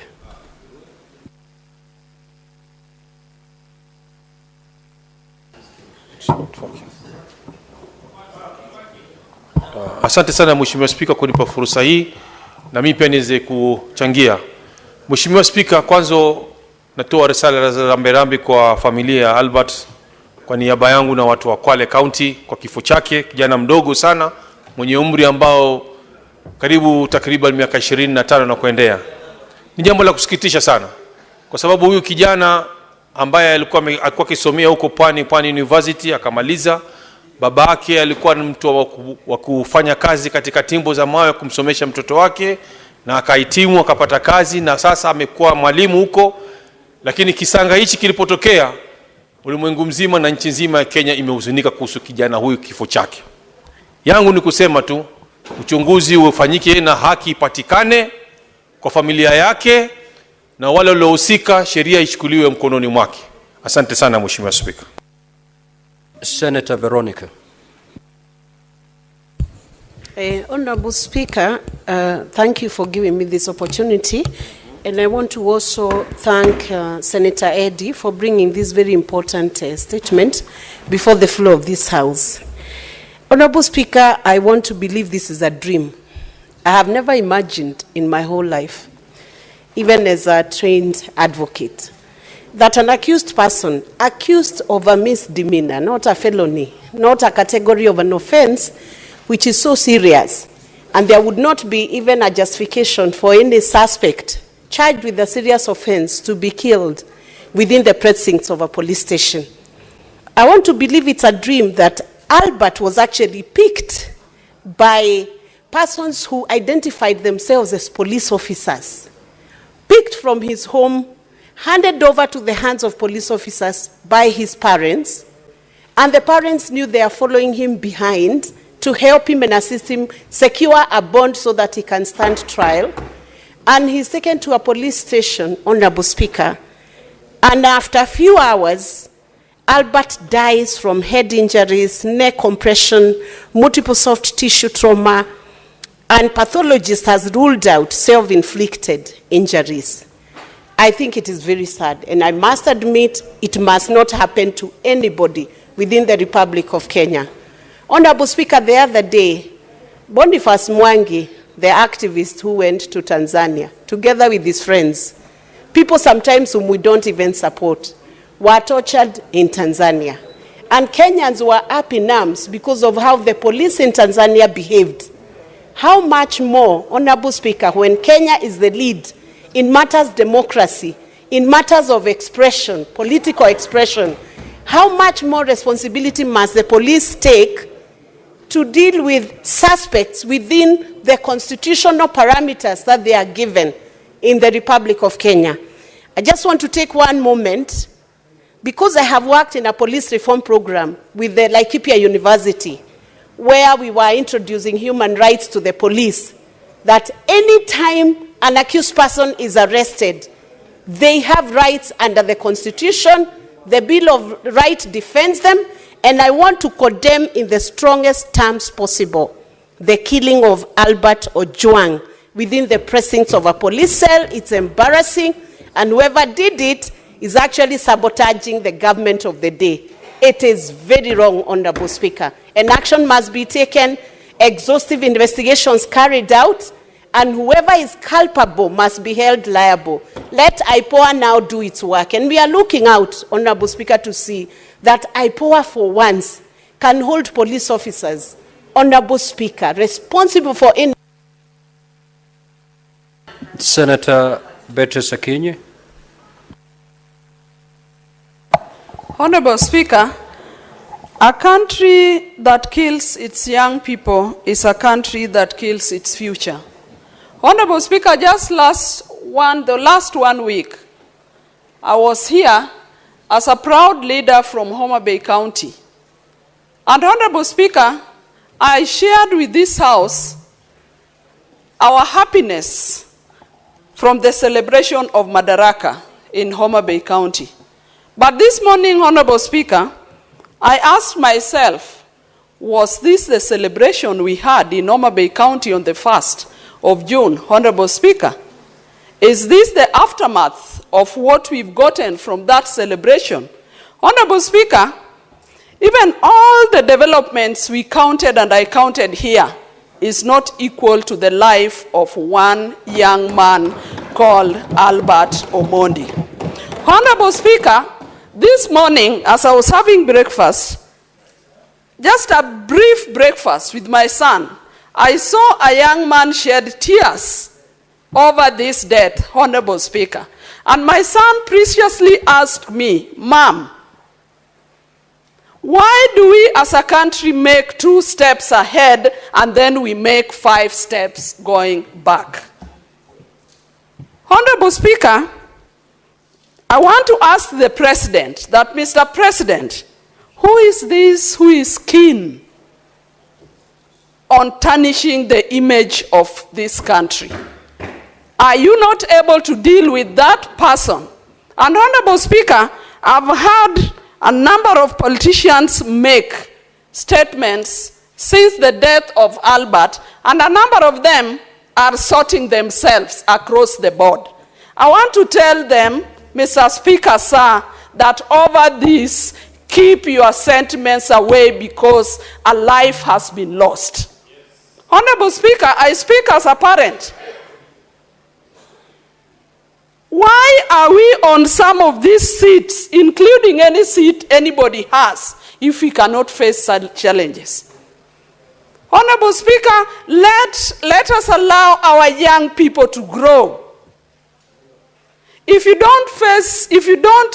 you cannot fathom any challenge, Honorable Speaker, don't go for any seat. But the President must just address this, Honorable Speaker. I think it is by design that after the celebration of Madaraka in Homa Bay, somebody wants us to just shed some darkness in this country. Honorable Speaker, let us move forward. We have been told of a young man who could have committed suicide. This is the only country where we saw a... Senator Karungo Tsangwa. Thank you very much, Mr. Speaker. I'm equally sad, Mr. Speaker, as we discuss this issue of a lost soul. But one, Pastor Martin Niemoller from Germany said, Mr. Speaker, first they came for the socialist. I did not say anything because I was not a socialist. Then they came for the trade unionist. I did not say anything because I was not a trade unionist. Then they came for the Jews. I did not say anything because I was not a Jew.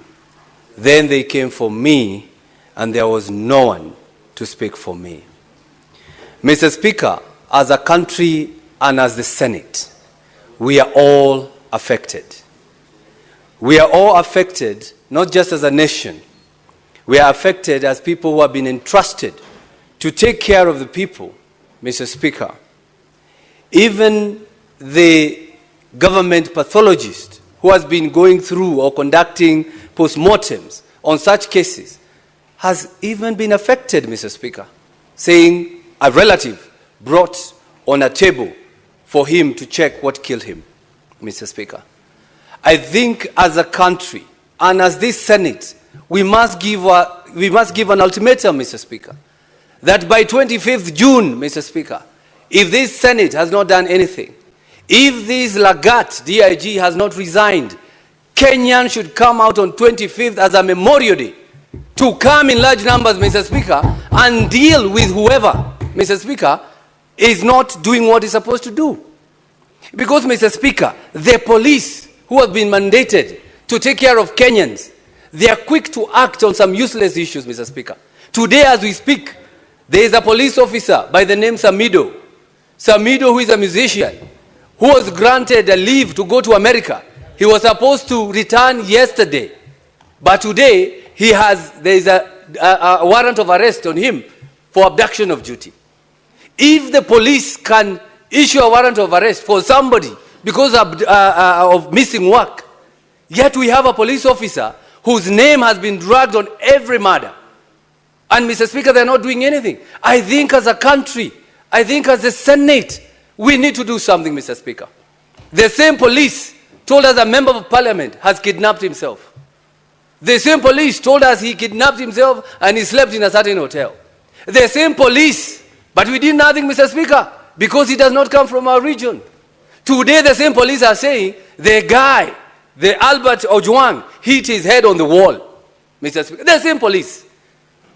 At least we can say we are here now discussing issues because we have been all affected by the death of Albert Ojwang, Mr. Speaker.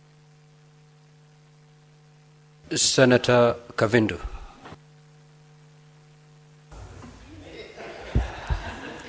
Asante Bwana Spika kwa kunipa fursa hii niweze nami kutia sauti yangu kwa hili jambo ambalo Bwana linahuzunisha sana sana zaidi. Na kwanza niwape wazazi wa huyu kijana pole zangu. Bwana Spika, kila mzazi utarajia kuzikwa na mtoto wake.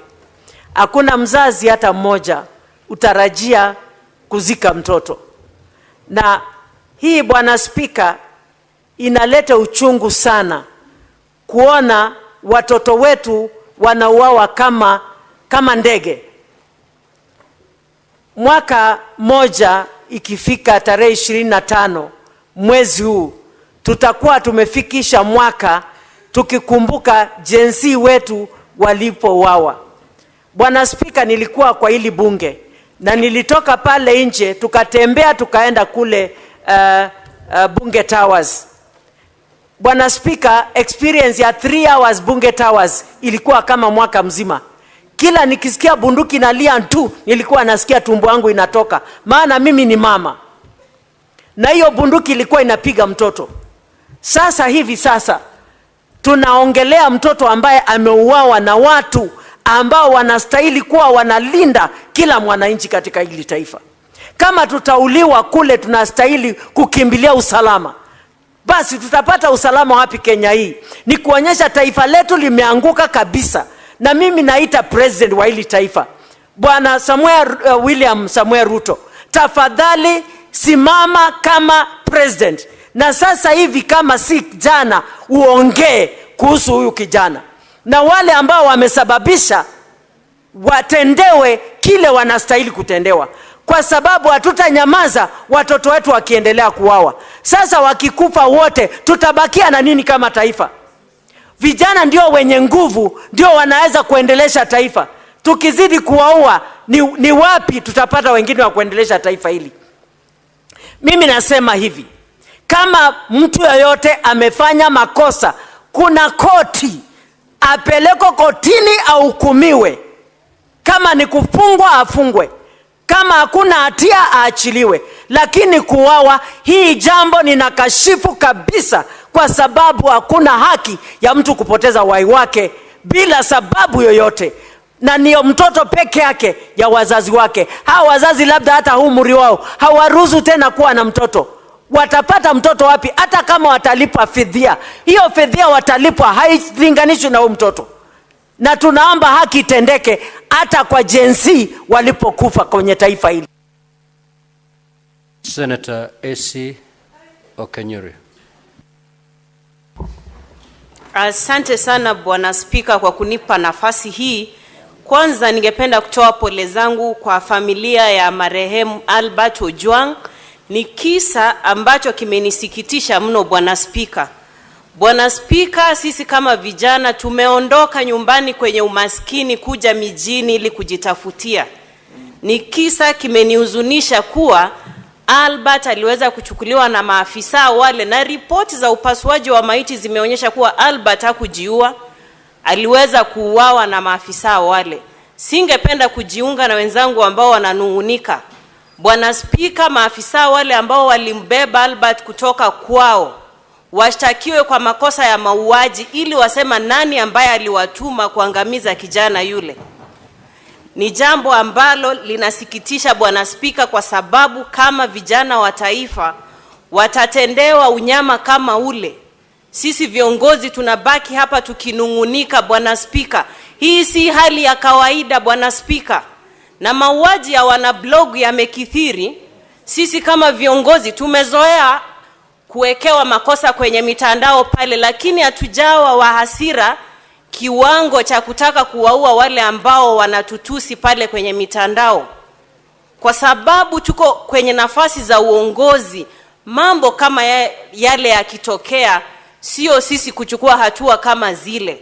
Kwa hivyo Bwana Spika, maafisa wale ambao walimchukua kijana huyu Albert kutoka nyumbani akiwa salama, washtakiwe kwa makosa ya mauaji, ili waweze kuambia bunge hili na taifa kiini kikuu cha wao na ni nani ambaye aliwatuma kumwangamiza kijana huyu. Roho yake isilale pema peponi Bwana Spika, iweze kuwasumbua ambao wamefanya mambo hayo katika taifa hili. Asante sana. Senator Omtata. Mr. Speaker, sir, to begin with, I just want to read Article 238 of the Constitution, Clause 1. It reads, national security is the protection against internal and external threats to Kenya's territorial integrity and sovereignty, its people, their rights, freedoms, property, peace, stability, and prosperity, and other national interests. Clause 2A says, national security is subject to the authority of this Constitution and Parliament.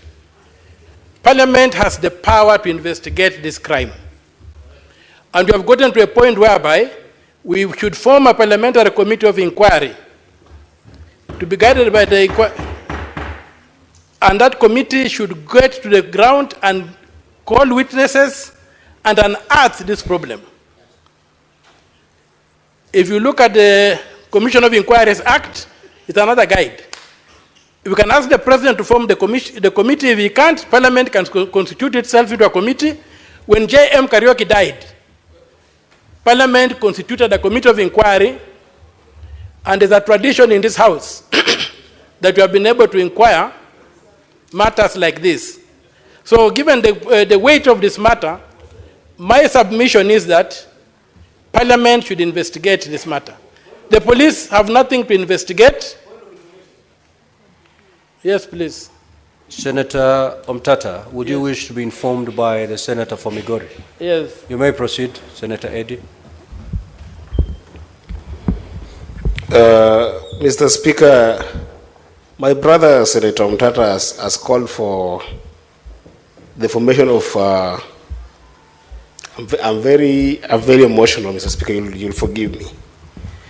He has called for a commission of inquiry on the death of a young man when it is a matter of public understanding that there is somebody who has been alleged to have reported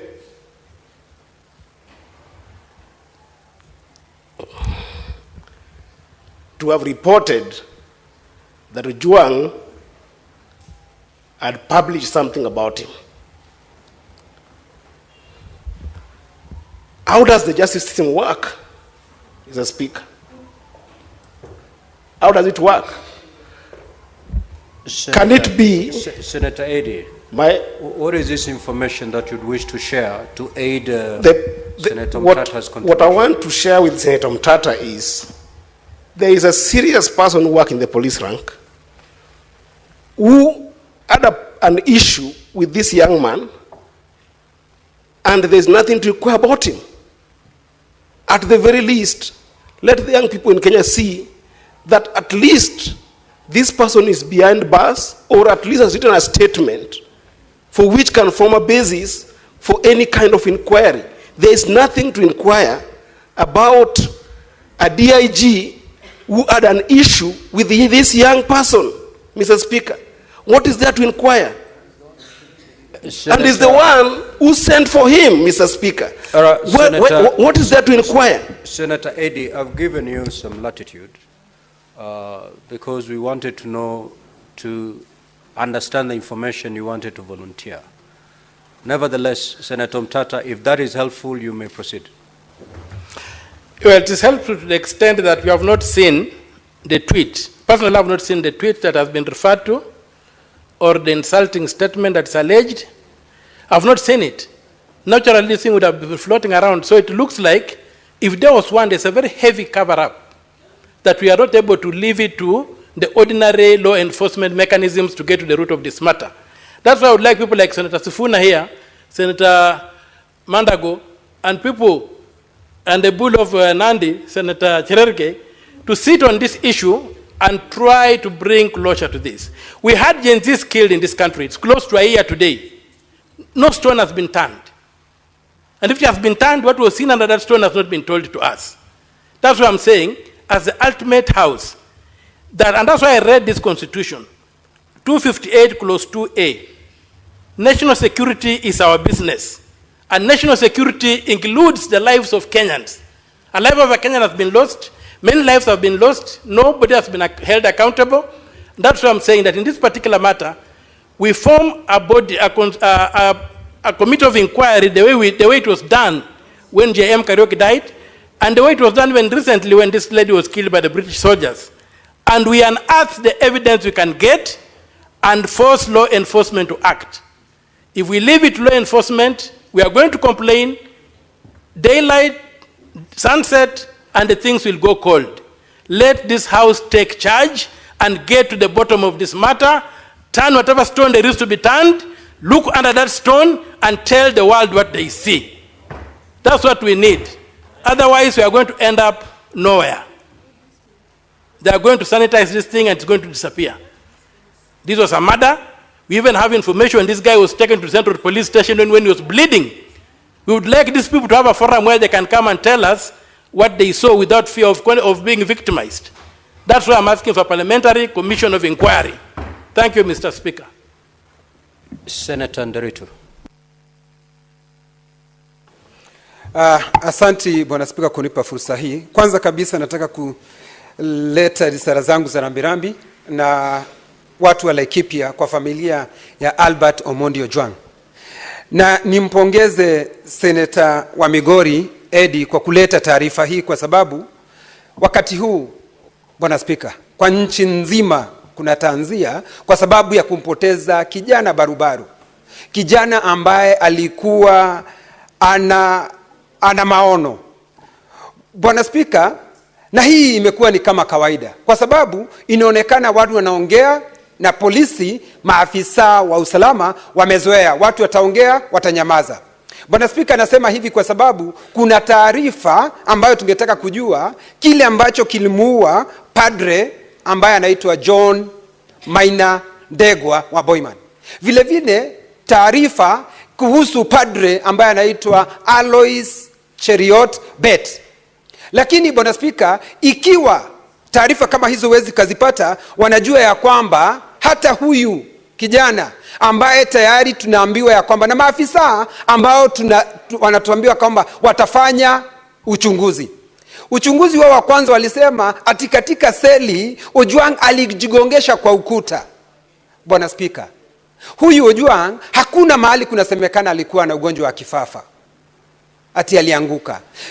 Ni wazi julikane alipokuwa akichukuliwa Homa Bay, maafisa wa usalama walihakikishia wazazi wake ya kwamba ako sawasawa na atapatikana akiwa vile vile. Bwana Spika, alitoka huko akiwa buheri wa afya, lakini ukiangalia ripoti ya upasuaji wa mwili wake inaonyeshana ya kwamba alinyongwa, na vile vile inaonekana ya kwamba alipigwa kichapo cha mbwa kuingia msikitini. Bwana Spika, hii ni aibu kwa maafisa wa usalama, kwa sababu wao ndio wamepewa jukumu kulinda mali na maisha ya wananchi. Bwana Spika, sasa inafika kiwango ya kwamba wananchi wanashindwa, wakimbilie majambazi? Hapana. Wakimbilie polisi? Hapana. Kwa sababu Bwana Spika, Inspector General wa polisi anapaswa kuitwa hapa aelezee kinaga ubaga. Naye naibu wa Inspector General wa polisi ambaye anatuhumiwa ya kwamba haya mambo yametendeka kwake, Bwana Spika, anapaswa kuwa amejiuzulu. Na si hiyo peke yake, Bwana Spika, samaki anaanza kuoza kutoka kwa kichwa. Waziri wa usalama Kipchumba Murkomen anapaswa akija hapa kesho atuelezee vizuri, na akishindwa kueleza, Bwana Spika, ajiuzulu, kwa sababu yeye ndio tunategemea, yeye ndio tumepatia lile jukumu akiwa kama waziri. Nataka kuwashukuru vijana wa hapa Eddie, na shukuru majority leader ama kiongozi wa Senator Asige. Thank you, Speaker. In June of 2024, the streets were the crime scene during the Gen Z protests. Now young people are being executed in a new place. It seems that police stations have become the new crime scene. And I, as I proceed, want to call for the IG and his deputy, who have had far too many extrajudicial killings under their belt in just 1 year, fired with immediate effect. Mr. Speaker, because there are too many rights that have been violated through the death and the killing of Albert, 26, 28, and 29, and other articles of the Constitution. Why was Albert Ojwang arrested without a warrant or a clear explanation of the charges contrary to Article 49? Why was he transferred over 350 kilometers from Homa Bay to Nairobi instead of being processed locally? On what basis was he even detained in Nairobi? Why was his safety not guaranteed while in police custody as mandated by Section 59 of the National Police Service Act? And if the allegations of corruption that he made were worth killing him, then why isn't this precisely what we're investigating? Because only a hit dog hollers. DCI should not be seen anywhere near this investigation, Speaker. A judgment by Justice Mugambi on the 9th of May 2025 clarified that only IPOA has the mandate to investigate deaths and injuries caused by police officers who are on duty or occur in custody. Not DCI, not any other department of the police. Also, the Security Services Laws Amendment was introduced in Parliament to expand IPOA's oversight powers and give it more teeth, not just recommendations, but actually allow them to make arrests. But the National Assembly has blocked this bill. We know that. They say that it doesn't concern counties. thereby stalling its legislative process in this Senate, and therefore obstructing real justice. We have to fight as a Senate to bring that bill. Dead people don't tell tales, Speaker, but the collective voice of Kenyans demands that this tale be told and justice be served immediately. I thank you. Senator Kisang. Thank you, Honorable Speaker. Honorable Speaker, I also join my colleagues to condemn the killing of Albert Ojwang, Honorable Speaker. Honorable Speaker, this is a young man who was teaching. In fact, I want to send condolences to the people of Homa Bay, the people of Taita Taveta, because he was a teacher there, Honorable Speaker, and the only child. So it's unfortunate that he had to die in a police cell. I don't know if the police don't know that there is a law that was passed 2019 called Computer Misuse and Cybercrime Act, that if anybody abuses you in the social media, you report, take them to court, and charge them. So there was no need to kill this innocent young man, Honorable Speaker. Honorable Speaker, I think it is time now for the National Police Service to put CCTV cameras in the cells, because we have lost many people in the cells, and there is no record to show what could have happened, actually, Honorable Speaker. They need to put, the National Assembly need to afford some resources so that all our cells in the country, Honorable Speaker, are put CCTV cameras so that, there will be no excuse to say that somebody committed suicide. The report of autopsy is already out, Honorable Speaker, and they have said, the pathologists have said, Albert died not because of self-inflicting injuries. This was basically done by the police officers, Honorable Speaker. Honorable Speaker, it's unfortunate, and this should not happen in a democracy like Kenya, Honorable Speaker. We have a very progressive constitution, so these things should not happen at all. Thank you, Honorable Speaker.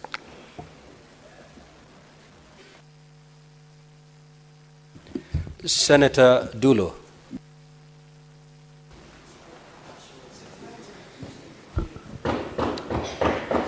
Thank you, Mr. Speaker. Mr. Speaker, I wish to join my colleagues actually in condemning what happened to Albert. Mr. Speaker, of late there is so much insecurity issues that are happening in this country. And I think it is high time that we have taken very serious action against the happenings as far as insecurity is concerned. Mr. Speaker, I saw the father of Albert actually on media trying to explain what happened to the son. And Mr. Speaker, you can imagine Albert having ugali and sukuma under a tree, and the police officers come with a motorbike and arrest the innocent young man. Mr. Speaker, if he was guilty, and I was actually hearing the father, he was saying the wife and the child were also seated there. He didn't even finish actually eating his ugali. Mr. Speaker, we should not allow loss of life in our country. This is happening.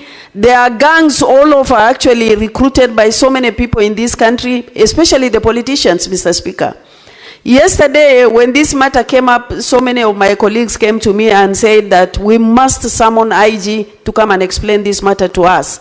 Mr. Speaker, we managed to summon, to ask IG to come and explain on this matter this morning, 11 o'clock.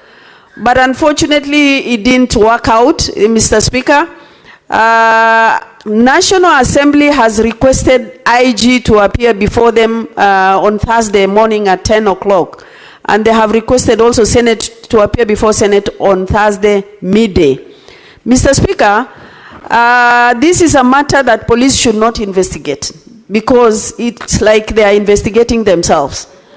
IPOA is in place. They should actually move with speed and ensure that investigation is carried out, and those who are concerned should be brought to books. Mr. Speaker, I request on Thursday midday, this should be the committee of the whole, where we should be able to address all the matters affecting insecurity in this country. I thank you, and I pass my condolences to the family of Albert, and the wife and the widow, the widow and the child. Mr. Speaker, this is a very serious matter that needs to be dealt with and put to a stop. I thank you.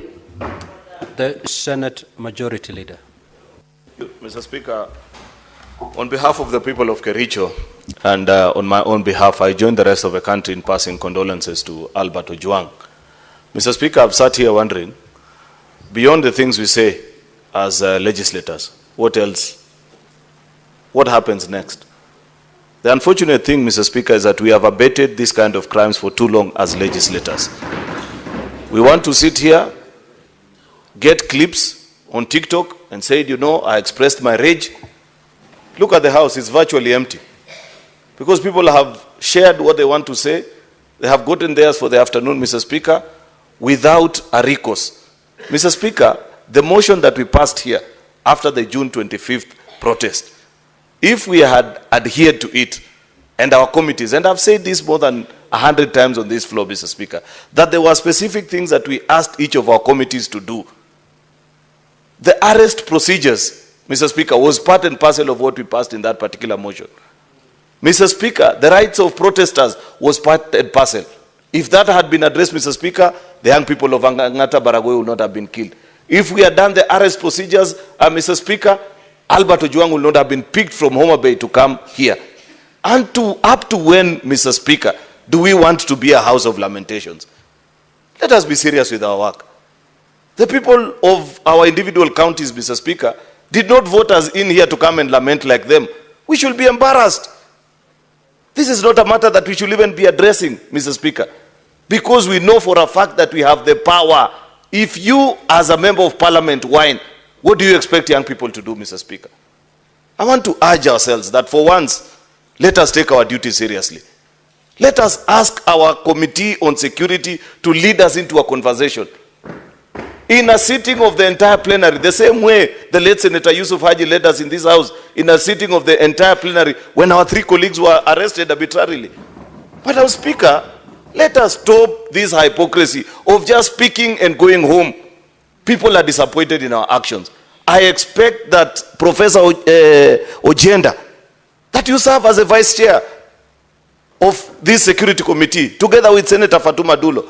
You want us to speak about these issues until when? Surely, can't we lead the country into making the right decisions on how to handle protesters, how to handle arrested people, how IPOA, Mr. Speaker, can do their job without being interfered with, Mr. Speaker? Because last month they told us they are investigating those who kill people in Angata Baragoi. To date, we don't know who it is. How difficult is it to tell the country, even just to know, who are these officers that went for Albert in Homa Bay? Up to now, we don't know who they are. Yet when none of our own died, Mr. Speaker, we were being given a blow-by-blow explanation hour by hour. The life of Albert Ojwang is more important. Senator Professor Jen. Thank you, Mr. Speaker.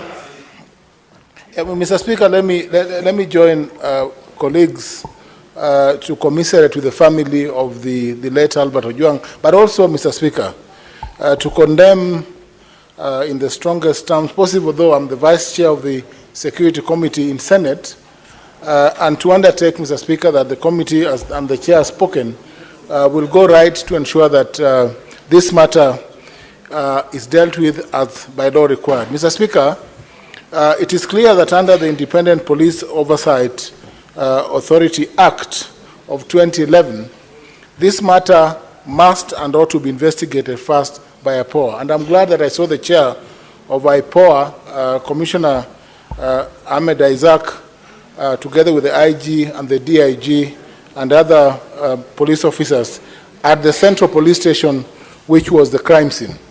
Mr. Speaker, 2 things that I want to point to, Mr. Speaker. Our colleagues in this House have this afternoon spoken and made a number of suggestions. The first suggestion, Mr. Speaker, is that this matter be dealt with by the commission of inquiry, and a commission of inquiry appointed under Chapter 102 of the laws of Kenya, the Commission of Inquiries Act. Mr. Speaker, since the law clearly spells out the role of IPOA under Sections 5 and 6, this matter would be best initially investigated by IPOA. And Mr. Speaker, unlike my colleagues who have come before me, it is important that every person in this process be investigated. It is also important, Mr. Speaker, that we do not, at this point in time, call upon the resignation of individuals, including DIG Lagat, who had filed a complaint, but to go to the depth of the investigation and establish who was responsible, who caused the death of Albert Ojwang. Mr. Speaker, the second point is this, that it is clear, Mr. Speaker, that a murder has been committed.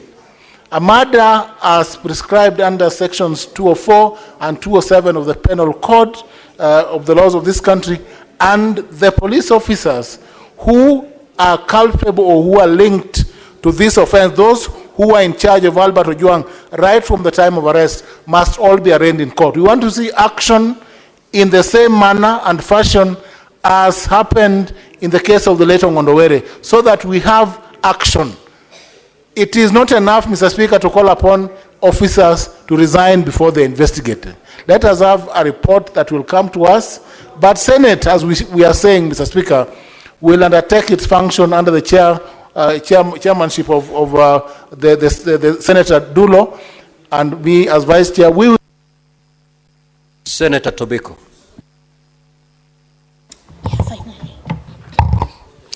Thank you, Mr. Speaker. Mr. Speaker, I'm grateful that I got this opportunity to join my colleagues, Mr. Speaker, to mourn the loss of Albert Ojwang, Mr. Speaker, and to condole with the family and the people of Homa Bay, Mr. Speaker. And, Mr. Speaker, to condole with the rest of the young Kenyans, Mr. Speaker. Mr. Speaker, let me say it is extremely sad that we are losing lives that we should not lose, Mr. Speaker.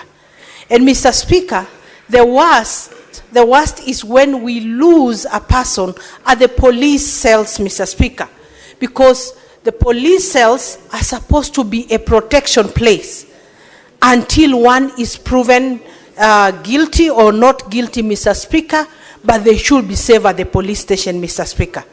Mr. Speaker, we are not passing judgment on anybody, but we are asking for accountability, and someone must take responsibility for the loss of life of Mr. Albert Ojwang, Mr. Speaker. And who else will do that if it's not the police, Mr. Speaker? Who else will do that if it's not the top leadership of the police? The IG, the DIG, Mr. Speaker, must answer to Kenyans on what happened to Albert Ojwang, Mr. Speaker. Mr. Speaker, and the President should keenly look at this case. It is coming immediately after a very warm reception at Homa Bay. There could be people also who are working to undermine the government, Mr. Speaker. The President should see what is happening at the police force, Mr. Speaker. IPOA should come through for Kenyans in this case, Mr. Speaker. Because, Mr. Speaker, we are not trusting the police to investigate themselves. Mr. Speaker, it is extremely sad that even our young people have lost trust in us, Mr. Speaker, because we continue to lose them in circumstances that we should not. Imagine a situation where the parent has this one child only, and they have lost that single child, Mr. Speaker. Imagine the pain of these parents. Imagine what is the future of that family, Mr. Speaker. Mr. Speaker, Parliament should now take its rightful place, Mr. Speaker, to hold the executive accountable for what is happening in our country, Mr. Speaker. Mr. Speaker, it is sad, it is unfortunate, and we must apologize to Kenyans for letting them down, Mr. Speaker. We must now come through as an independent house that will stand for Kenyans, Mr. Speaker. Thank you, Mr. Speaker. Senator Tabitha Keroche.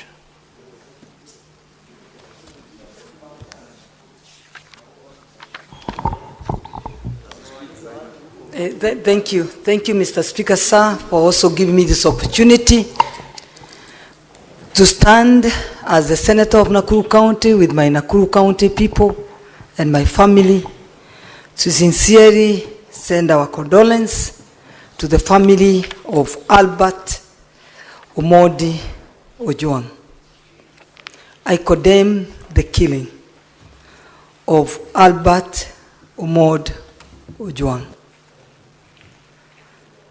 When I received a photo of how he has been tortured in the police cell, I couldn't hold my tears.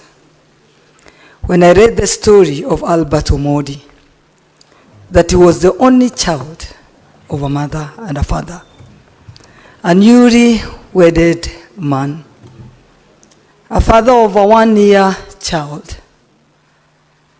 a graduate from Migori, and you can imagine to educate a child to a university level of parents of that status, how hard they've worked to ensure that their child get the rightful education. And this child now has gone.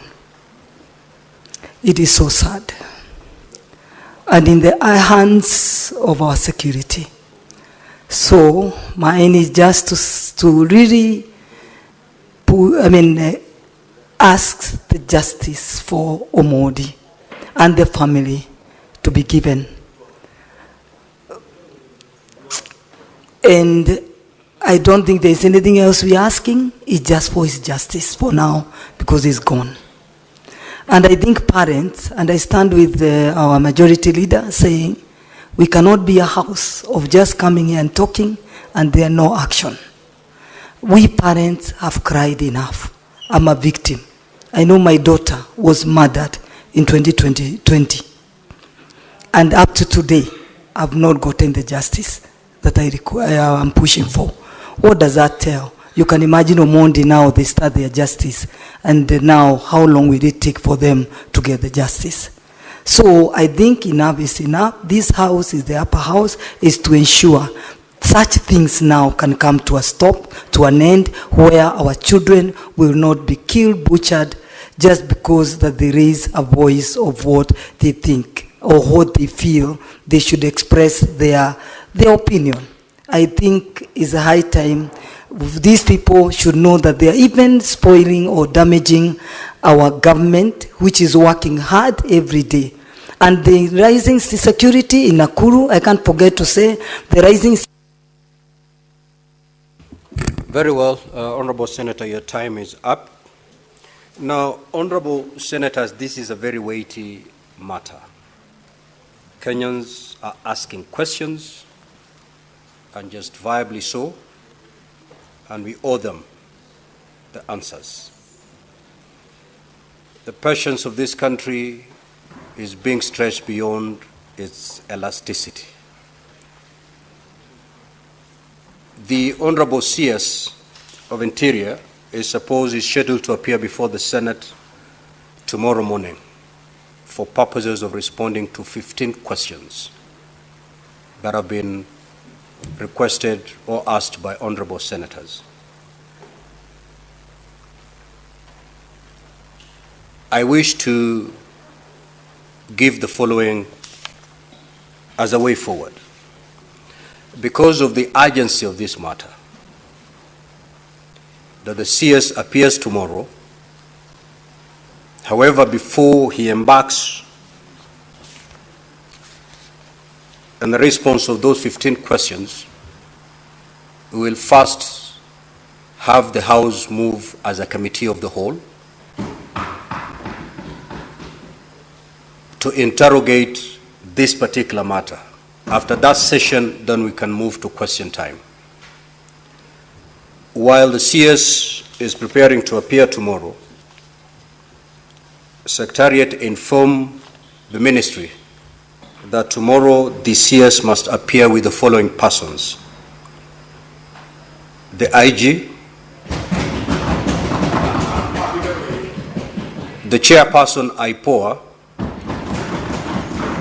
the chairperson Police Service Commission. Those are the persons who are supposed to accompany the CS tomorrow as we move into a committee of the whole.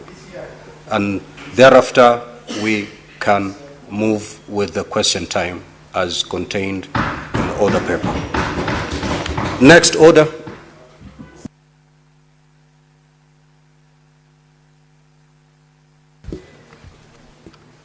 Order number 8, motion, report of the Standing Committee on Finance and Budget on the fourth basis for allocating the share of national revenue among counties, resumption of debate on the proposed amendments.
Now, honorable senators,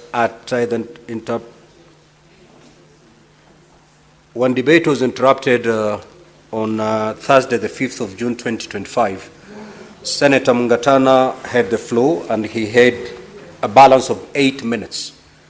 I'm not seeing Senator Mungatana in the House, and therefore the floor is open for debate. Now, honorable senators, the debate is on the amendments as proposed by Senator Mogeni, not on the entire formula. It is on the amendments as proposed. Senator for Kakamega, if you want to hug, you have the lounge.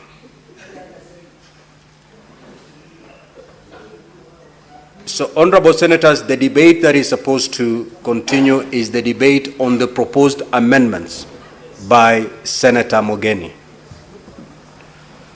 Senator Fernandez. Thank you, Mr. Speaker. I rise to speak to the amendment by Senator Okongo Omugeni. Mr. Speaker, I think in the principle of at the division, Mr. Speaker, I think last week we did mention on a number of, this is a 4-year or 5-year, Mr. Speaker, and therefore this division of revenue and amendment is very critical. Mr. Speaker, for Isiolo, let me begin by saying the following. Mr. Speaker, this is a house of equity. That is why the vote of Nairobi and the vote of Nandi and the vote of Kakamega and the vote of Elgeyo Marakwet, Mr. Speaker, is subjected to principle of equity, Mr. Speaker.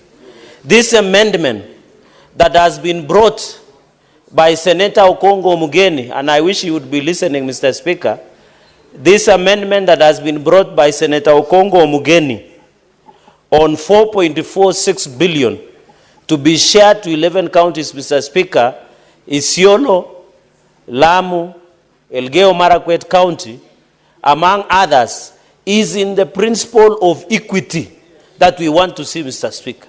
Mr. Speaker, I wish Senator Okongo Omugeni would be listening, including Embu, Mr. Speaker.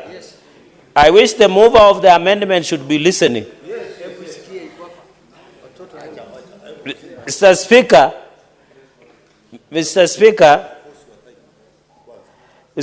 that is why I wanted to insist that this is a principle of equity. Mr. Speaker, when we were coming up with a formula, including Taita Taveta, when we were coming up with the formula, Mr. Speaker, we must ensure each and every county, 1, doesn't lose, 2, no county gains more. Mr. Speaker, I have seen a county in this simulated that some counties were gaining 2 billion, others were gaining only 200 million. 200 million to any county like Elgeyo Marakwet or Taita Taveta or Embu or Isiolo, Mr. Speaker, is not in good faith. Yes. And therefore this simulation, where at least each and every county will gain 405.6 million, will be very significant, Mr. Speaker. That is why most of these counties cannot even take or do a significant or an important development in their counties, Mr. Speaker. So even, Mr. Speaker, as we look at this simulation, we must be aware, Mr. Speaker. The other day, and I've seen the budget is being read on Thursday. Yes. Budget that is worth 4 trillion, Mr. Speaker. But it is very sad that members of National Assembly rejected an increment of counties of 465 billion Kenya shillings, Mr. Speaker. That is an affront to the principle of equity and division of revenue, Mr. Speaker. I stand today on the basis of win-win for Lamu County. I stand today for the win-win for Taita Taveta County, Mr. Speaker. I stand today for support of Kirinyaga, Embu, Nyamira, Isiolo, Elgeyo, Marakwet, Mr. Speaker, because they deserve equity like all of us. If Elgeyo Marakwet wins, Nandi wins. If Isiolo wins, Mandera wins, Mr. Speaker. If Nyamira wins, Nakuru wins. We must push the principle of equity. It cannot be that a county is getting 2 billion, but a small county like Nyamira is getting a paltry millions of shillings, Mr. Speaker. I rise on the pedestal of history, on the principle of equity, Mr. Speaker. Mr. Speaker, they say, when the conscience of a nation has disturbed a solitary mind, it doesn't mean that that man is mad, Mr. Speaker. We must push for a win-win, Mr. Speaker. So that as we push, we cannot blame Elgeyo Marakwet, Taita, Nyamira, Isiolo, Embu, Mr. Speaker, for underdevelopment. Yet when we are doing division of resources, we don't consider their uniqueness, including Lamu, Mr. Speaker. So I support this amendment by my senior. Na leo ndio narudisha mkono. After defending me, Mr. Speaker, when I was in police custody, he was able to dismantle my charges within seconds, Mr. Speaker. 1:59, 1 minute and 59 seconds, Mr. Speaker. Therefore, Mr. Speaker, I rise to support the people of Lamu. Well, that is why, Mr. Speaker, as a Senate, we should not reduce ourselves to our own counties. That is why we say, Mr. Speaker, we are senators of the Republic of Kenya, elected by respective counties to represent the interests of all counties, Mr. Speaker. When I speak here, I speak on behalf of Nandi, on behalf of Nakuru, on behalf of Nyamira, on behalf of Kirinyaga, Wajir, Nyandarua, Laikipia, Migori, Taita Taveta, Kajiado, Elgeyo Marakwet County, Mr. Speaker, including Uasin Gishu. And Embu, Mr. Speaker, where the deputy party of DP comes from, Mr. Speaker. If there is a time I'm proud of my senior colleague in the profession, Senator Okongo Omugeni, Commissioner, is today, because he's pushing us to look for principle of equity. It cannot be, and I want to challenge members of National Assembly. When we demand for more resources, they only tell us there is corruption in counties. What are they doing for corruption in national government themselves? What are they doing? Mr. Speaker, it is shame for them to tell us that they cannot add money to our people who are suffering, Mr. In fact, we are going to scrap NGCDF because that is an unconstitutional kitty, Mr. Speaker. It violates the Constitution, and I want to stand with the decision of the Supreme Court, Mr. Speaker, that we should only channel funds to only 2 entities, national executive and counties. If members of National Assembly want to run resource and manage money, let them run for 2 positions, governor or the presidency. When you are here, Mr. Speaker, Article 94 and 96 is we legislate, represent, oversight, do budget making process, Mr. Speaker. It cannot be the biggest threat to devolution today, Mr. Speaker, in this country is members of National Assembly. How can they appropriate and pass a budget of 4 trillion and give counties paltry 400 billion, Mr. Speaker? It is shame. And I want to tell Kenyans who are watching us, the reason there is underdevelopment in Mashinani is because of members of National Assembly, Mr. Speaker. They are in fact of 4 trillion. We should be pushing that 1 trillion or 50% or 4 trillion of the budget should go to mashinani. That is counties, Mr. Speaker. Mr. Speaker, today, the people of Nyamira, today, the people of Elgeyo Marakwet, today, the people of Kajiado, the people of Taita Taveta, the people of Isiolo, the people of Lamu, the people of Embu, we must come up, the people of Kitui, Mr. Speaker. We must come up with a formula of win-win. Kenyans for Kenyans, Mr. Speaker. This is the only house, Mr. Speaker, that will change the trajectory of development in this country, Mr. Speaker. We want to develop so much resources that somebody in Kericho, in Kapchebet, where Senator Aaron Cheruiyot comes from, does not care who is the president, Mr. Speaker. Somebody from Kilifi, where our esteemed, respected Speaker, Governor Senator Amason Jeffa Kingi, will not care who is the president because there are enough resources in Kilifi County, Mr. Speaker. I pray for that country, Mr. Speaker, where we will not charge or care who you are, but we will share resources based on principle of equity. Therefore, Mr. Speaker, as Martin Luther Jr. King said, an injustice somewhere is an injustice everywhere. I will not be happy if I'm given so much to take to Nandi while Nyamira is losing. I will not be happy when Mandera is given so much when Lamu is losing. Mr. Speaker, we are all Kenyans, including Embu, Mr. Speaker, where the deputy party leader comes from, Mr. Speaker. Dr. Mundigi. Senator Cherarigei, I don't want to disturb your flow of thoughts, but I hope I don't look like a man. Why are you addressing me as Mr. Speaker? You will clarify as we move along. Can you appropriately address Mr. Speaker, the spirit of equity has overtaken my faculties, but I profusely withdraw and apologize, Madam Speaker. It is that my mind caught up when you are doing an exchange with the substantive Speaker. My apologies. We respect you, Madam Speaker. And we know Muranga will stand on the issue of equity. I hope the delegation of Muranga, if they mean what they say on top of cars, wherever they work around the country, they must force for this principle of equity, Mr. Speaker. And therefore, I want to challenge this country. The future of Kenya, Madam Speaker, is only on equity.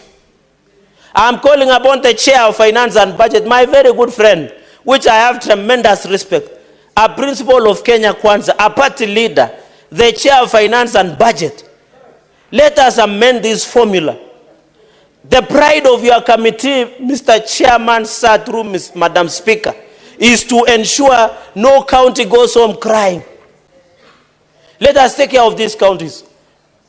Madam Speaker, I've sat in public accounts for almost now 8 years. We have seen the financial statements. They cannot do anything. We went to Nyamira when the late, my brother, the late, his soul rest His Excellency Nyagarama, he was a good man. I don't know about the current one. Okay. That is, the senior council will tell us. And we visited, and they were only begging for it, was it 100 million to complete? Can you believe? While we are giving counties, even, Madam Speaker, we need also to look at the own source revenue. A county like Nairobi, the CRA revenue potential of county of Nairobi is 63 billion. We are giving it close to 20 billion. They have a pending bill around 120 billion, Madam Speaker.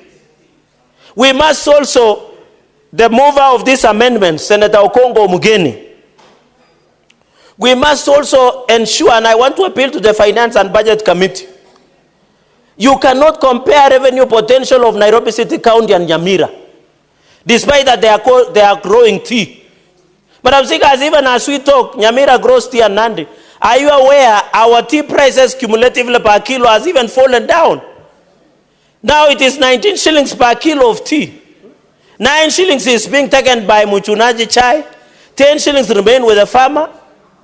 Madam Speaker, so even if you discuss the own source revenue of Nyamira, it will fall down because of market of demand and supplies. Even here in Nairobi, they can collect, I saw them celebrating that they have collected 12 billion, yet their revenue potential is 63 billion. What are they telling us? And they are doing a program that dish in a county. And that program is not extending to all children. Yet we are giving them the highest allocation. Look at Turkana, Mr. Speaker. We are giving Turkana the highest amount. But the information I have is the governor of Turkana, whenever he goes to a function, he dishes out 1,000 handouts.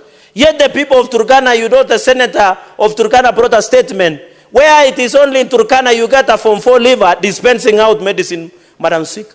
That one does not happen even in Katanga, in Muranga County, where you come from. Yet the highest amount is we give. Let us not be selfish, Madam Speaker. This country belongs to all of us. If we want to end corruption, iniquity in this country, Madam Speaker, we must be willing to accommodate each other. The future of this nation is a united nation, Mr. Speaker, not based on tribes or families. Whether you want to call yourselves cousins or wherever, Madam Speaker, is we must look at the bigger picture.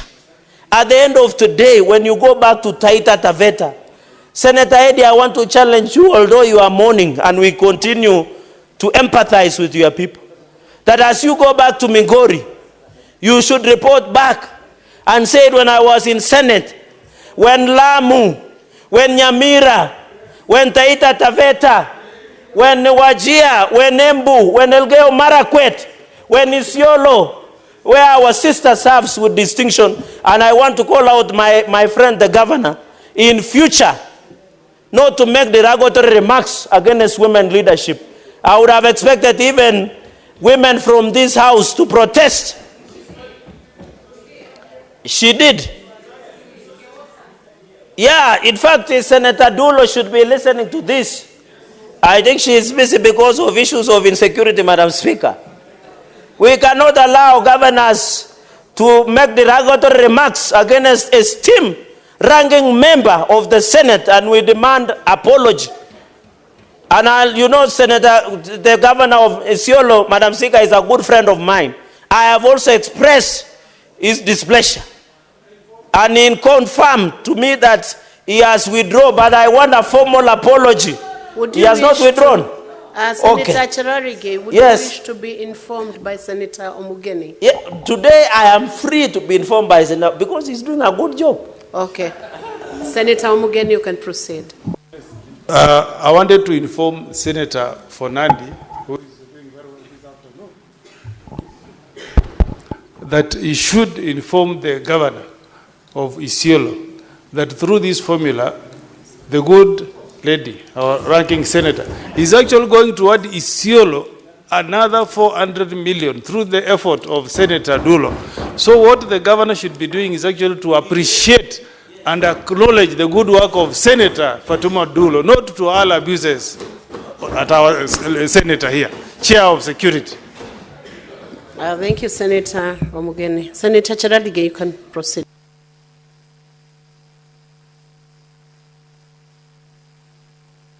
Give him the mic. Madam Speaker, it is the most proud moment because even the Speaker of the session, where the Senator of Isiolo is adding 400 million plus, we are proud of women leadership in this country, Madam Speaker, including you. And I want to request and demand as Governor of Isiolo to withdraw and instead appreciate the distinguished senator who is a ranking member, a 3-term senator. Do you think to be re-elected in this country is easy, Madam Speaker? You are our SG in UDA. You see people crying. People taking diabetic and pressure pills to calm down. But this is a distinguished senator who is serving a 3rd term. We must respect women leadership in this country, Madam Speaker. And I hope by the close of this business, after the distinguished work of the Senator Dulo, Madam Speaker, the governor must apologize and appreciate that we are adding over 405.6 million to Isiolo, among other counties, and we are giving 4.46 billion to 11 counties, Madam Speaker. In conclusion, Madam Speaker, the future of this country is in devolution. This amendment will bring justice.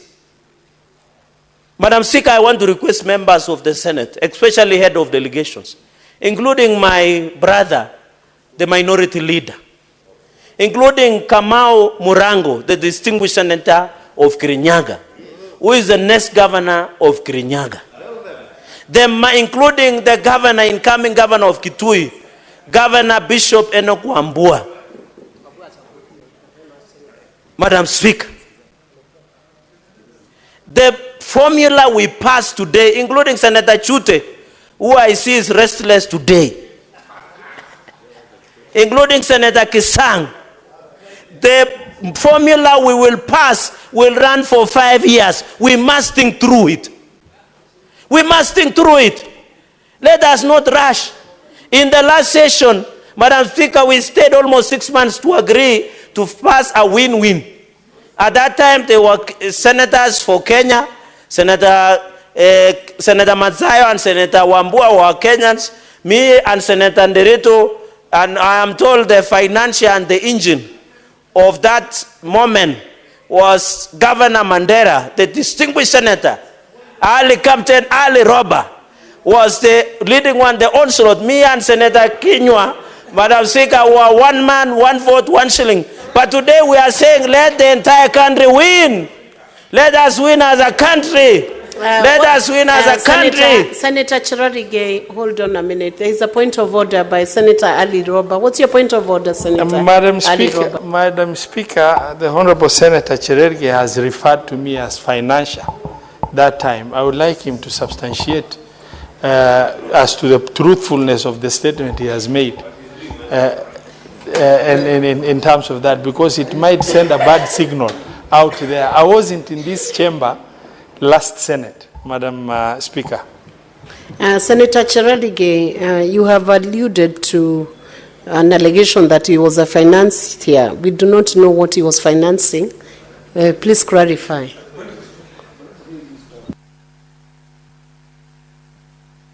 Madam Speaker. Proceed. You can substantiate. Madam Speaker, I didn't say he was the one financing the formula. He was not the one financing. I was saying he was the beneficiary of a win-win that we did that time, because Mandela was losing. So it was just a question of grammar. I think grammatical errors. Okay. I meant the beneficiary, not the financier. So let's proceed. Madam Speaker, admitted that. Madam Speaker, as I conclude so that I can sit ground, I support this amendment with all my body organs. Madam Speaker, I am very sure as a leader, I want to see equitable development across the country. Some of us in future will aspire for higher seats in this country. I want one day when I'm in Nyamira, Senator Okongo Omugeni will tell me, because of the decision that you voted, this is what we have done. When I'll visit Kirinyaga, I don't know whether they will accept me, because I don't know whether I'm their cousin or not. They will appreciate and tell me, you are our cousin. This is the money you voted for. This is what we have done. I want, when I visit my neighbors, Elgeyo Marakwet, Senator Kisang, Senator Taita, my Vice Chair of County Public Accounts, Senator Mwaruma Mwalimu, will tell me, now I'm the governor of Taita Taveta, and this is what we have done. I want, when I visit Wajir, I visit Senator Dulo. Madam Speaker, I support this amendment with all my faculties, and I thank you, Madam Speaker. Thank you, Honorable Senator. Before we proceed to the next senator to debate this motion, I want to give communication from the chair on visiting teachers and students from Seven Forks School in Embu County. Honorable Senators, I would like to acknowledge the presence in the public gallery this afternoon of visiting teachers and students from Seven Forks Schools in Embu County. The delegation comprises 177 students and 9 teachers who are in the Senate for a one-day academic exposition. Honorable Senators, in our usual tradition of receiving and welcoming visitors to Parliament, I extend a warm welcome to them, and on behalf of the Senate and on my own behalf, wish them a fruitful visit. I thank you. Senator Mudigi from the great county of Embu. Asante Bi Speaker kwa kunipa nafasi niweze kukaribisha shule ya Seven Forks Primary School katika Mbeere South, Embu County na pia katika county 47 wakati ile county inajulikana sana. Yangu ni machache ni kuambia watoto wa Seven Forks karibuni sana muweze kuangalia yale tunatenda hapa. Wakati mmekaa dakika nyingi muweze kuona yale mambo tunatenda hapa, mambo ya kuangalia mambo ya vile mambo ya security na vile tunaongea ndio county zetu iweze kupata pesa. Bi Speaker, yangu ni kuambia watoto na kusema Senate ile pesa tunasema hapa ukienda kama Seven Forks ile shule imejengwa na Kengen na unakuta pia iko na bahati, lakini shule zile siko area hiyo iko na shinda, na ndio mara mingi Bi Speaker tumekuwa tukisema walimu wale wanaweza kusomesa ile area kwa sababu ni area haina maji, haina hospitali, haina chochote. Tumekuwa tukisema mambo ya handship isiweze kuondolewa, na pia pesa kama zile tunasema kama ile mbili ya Omogeni senator ambaye tunasema county zote siweze kuongezewa pesa, ndio county ya Embu iweze kupata pesa kama zile, ndio kama kule kama ni parapara, kama ni hospitali, kama ni mambo mengi ya agriculture iweze kuendelea vizuri. Kwa hivyo naweza kusema watoto wa Seven Forks hapa mkiweza kukaa vizuri na msikise mambo ya walimu, muweze kujiepusha na mambo ya dawa ya kulevya, mambo ya pombe. Wakati mwingine miaka itakayokuja ninyi mtakuwa maseneta, ninyi mtakuwa speaker, ninyi mtakuwa wenye wabunge na mtakuwa kila kitu. Kwa hiyo Bi Speaker na wakaribisha na ni asante, mkirudi nyumbani Embu County muende na salamu na pia mpalikiwe, muende safari njema. Asante Bi Speaker. Thank you, Senator Mudigi. Senator Okech Edigi Shero, Migori County.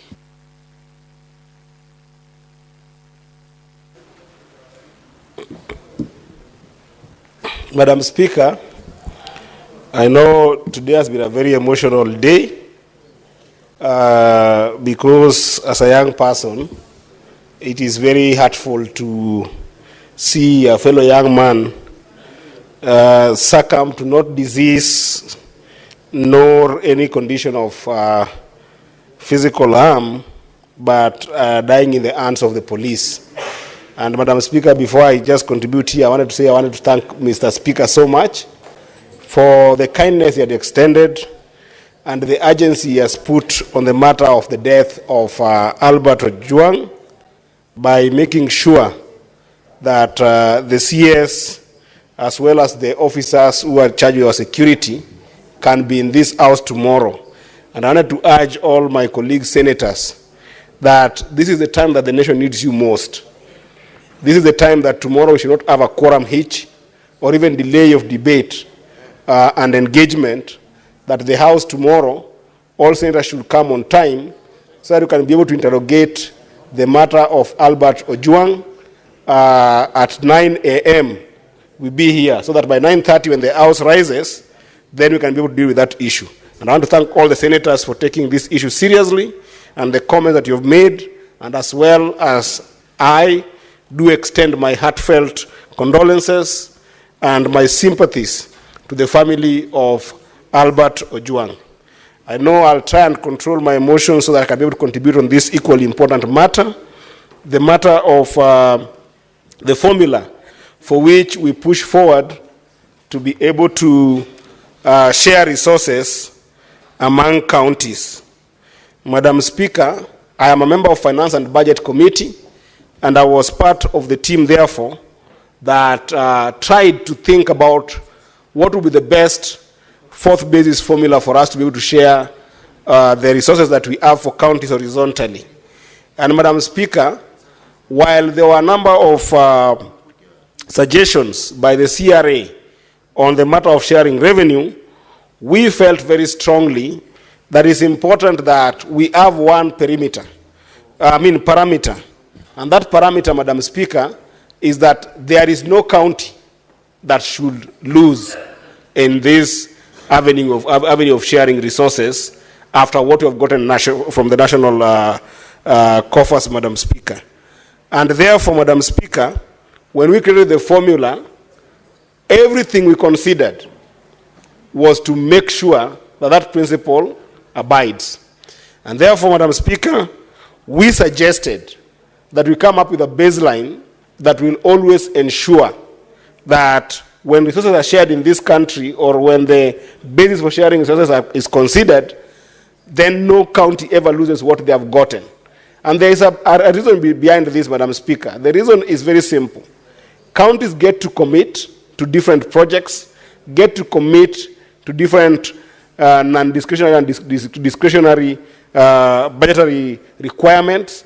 Therefore, if you put any formula that makes any county lose a shilling, you inconvenience that county. Additionally, Madam Speaker, the issue of inflation will always catch up with counties, Madam Speaker. For instance, if you think about the wage drift, there is a big consideration that adjusts itself by 5% in our payroll systems every year automatically.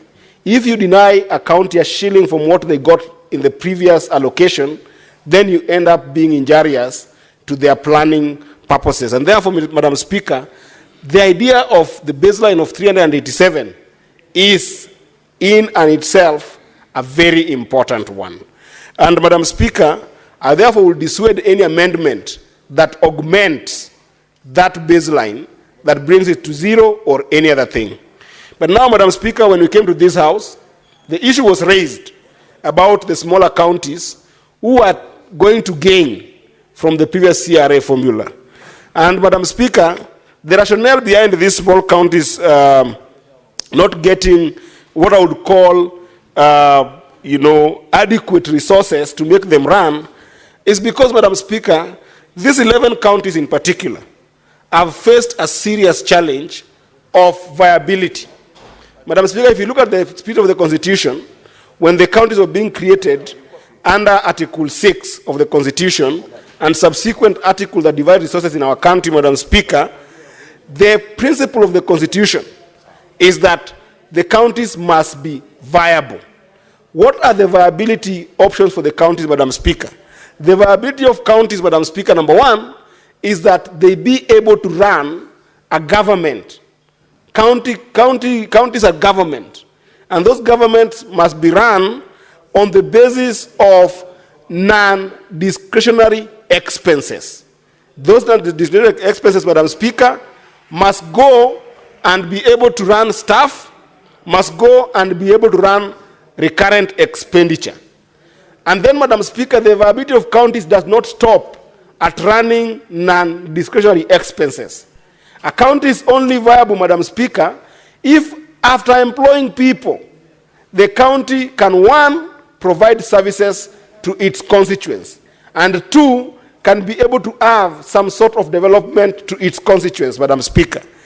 What we have seen in the county of Isiolo, what we have seen in the county of Vihiga, what we have seen in the county of Samburu, what we have seen in the county of Tharaka-Nithi, what we have seen in the county of Laikipia, what we have seen in the county of Nyamira, what we have seen in the county of Taita Taveta, what we have seen in the county of Lamu, what we have seen in the county of Elgeyo Marakwet, what we have seen in the county of Kirinyaga, and lastly, what we have seen in the county of Embu, is that they can only run their non-discretionary expenses, recurrent expenses. So they are sent money to these counties, and the money, in whichever formula that is shared, is so small that they can only be able to finance salaries, Madam Speaker, and run vehicles, and run utility bills. Madam Speaker, that is not the viability of counties as was intended by the Constitution. Because then the people in those counties, Madam Speaker, end up never seeing any development. So, by virtue of not giving them enough and adequate resources to be able to run services and to be able to run development budgets, Madam Speaker, we end up only giving money to individuals in those counties who, if they misappropriate the non-discretionary expenses, Madam Speaker, then we are only really creating 11 billionaires every 5 years in those counties in the form of governors. So this is a rot in the, the redistricting, or rather the formula that was used to draw the counties, Madam Speaker, by using the 1992 districts, and that rot cannot be corrected by simple element of delineation. It can be corrected by finding a formula that can be able to enable those counties get monies to run budgets for development and run budgets for services. And therefore, that is why when we got here as a finance and budget committee and listened to senators, the senators did propose that in lieu of that problem, let us seclude about 2 billion to make sure that we give these counties, and if possible, pass a law to ring-fence that money to go to development of those counties. Now, Madam Speaker, the reason for this amendment by Senator Mogeni from Nyamira is that which is being ring-fenced of 2 billion, which every county will get an average of about 181 million, is not adequate enough to cushion development. Is not adequate enough to cushion service delivery. Now, we understand that. However, the proposal of 4.46 billion, Madam Speaker, I think might be edging it too far. Reason being, there is no scientific formula that guarantees all the county governments which part of the money they receive they put for development. So while I agree with the principle that we need to add just a little bit more money above the 2 billion, I think that 4.42 might be prohibitive to a conversation with other delegations from other counties. So for us to be magnanimous with these counties, I want a way forward. And I want to plead with the senators. First of all, the 11 senators who have brought this amendment through Senator Mogeni, and then the other colleagues from other bigger counties. Why can't we make it 3 billion? I think 3 billion can be a compromise that allows for proper ring fencing money for development for these counties, but also that is not prohibitive enough to make us not pass this for this formula this week. Because, Madam Speaker, there is urgency in passing this formula this week. And I'll tell you why. While we are fighting for 387 billion, there's a bigger conversation about costing of county functions, Madam Speaker. And we have never sat as a Senate so that we use the instrument of costing county functions as a conversation between us and the national government. So we need to pass this formula by urgency this week, and then we retreat, prepare, come back to fight with the national government on how much must counties get. The issue of DORA is the next conversation that we must now invite all of us. And when we're going to that table of fighting for that money, Madam Speaker, we must go all of us. We must not have some senators from the 11 counties crying this other side, while the senators from the 36 counties also crying on this other side. We must move together. So I think that togetherness, let us all agree that, yes, the 2 billion is small, but 4.46 might also be on the higher side. Therefore, Madam Speaker, I want to plead with my colleagues. Let us make it 3 billion. And let us not debate it further. Let us sit down, get the 3 billion to these smaller counties, give them the power to be able to run development, reinvest that money for development, and then now we start talking about the 465 billion. That's the bigger cake. Even if we give these counties 3 billion, Madam Speaker, it will barely be enough for development in Lamu. I have passed through the places like Nyamira, Madam Speaker, when I went to visit my brother, Senator Mogeni. Things like water are still a dream to people in those areas. If you're not close to any stream of water, Madam Speaker, then women still wake up very early in the morning in Nyamira. Wake up very early in the morning in Vihiga. I visited Senator Sotsi, Madam Speaker. Wake very early in the morning in the counties of Samburu, Madam Speaker, to go and fetch water. This money won't be enough for them. Even if you were to give them 4.46 billion, Madam Speaker, That won't be enough to solve the problems in Nyamira. It won't be enough to solve the problem in Elgeyo Marakwet.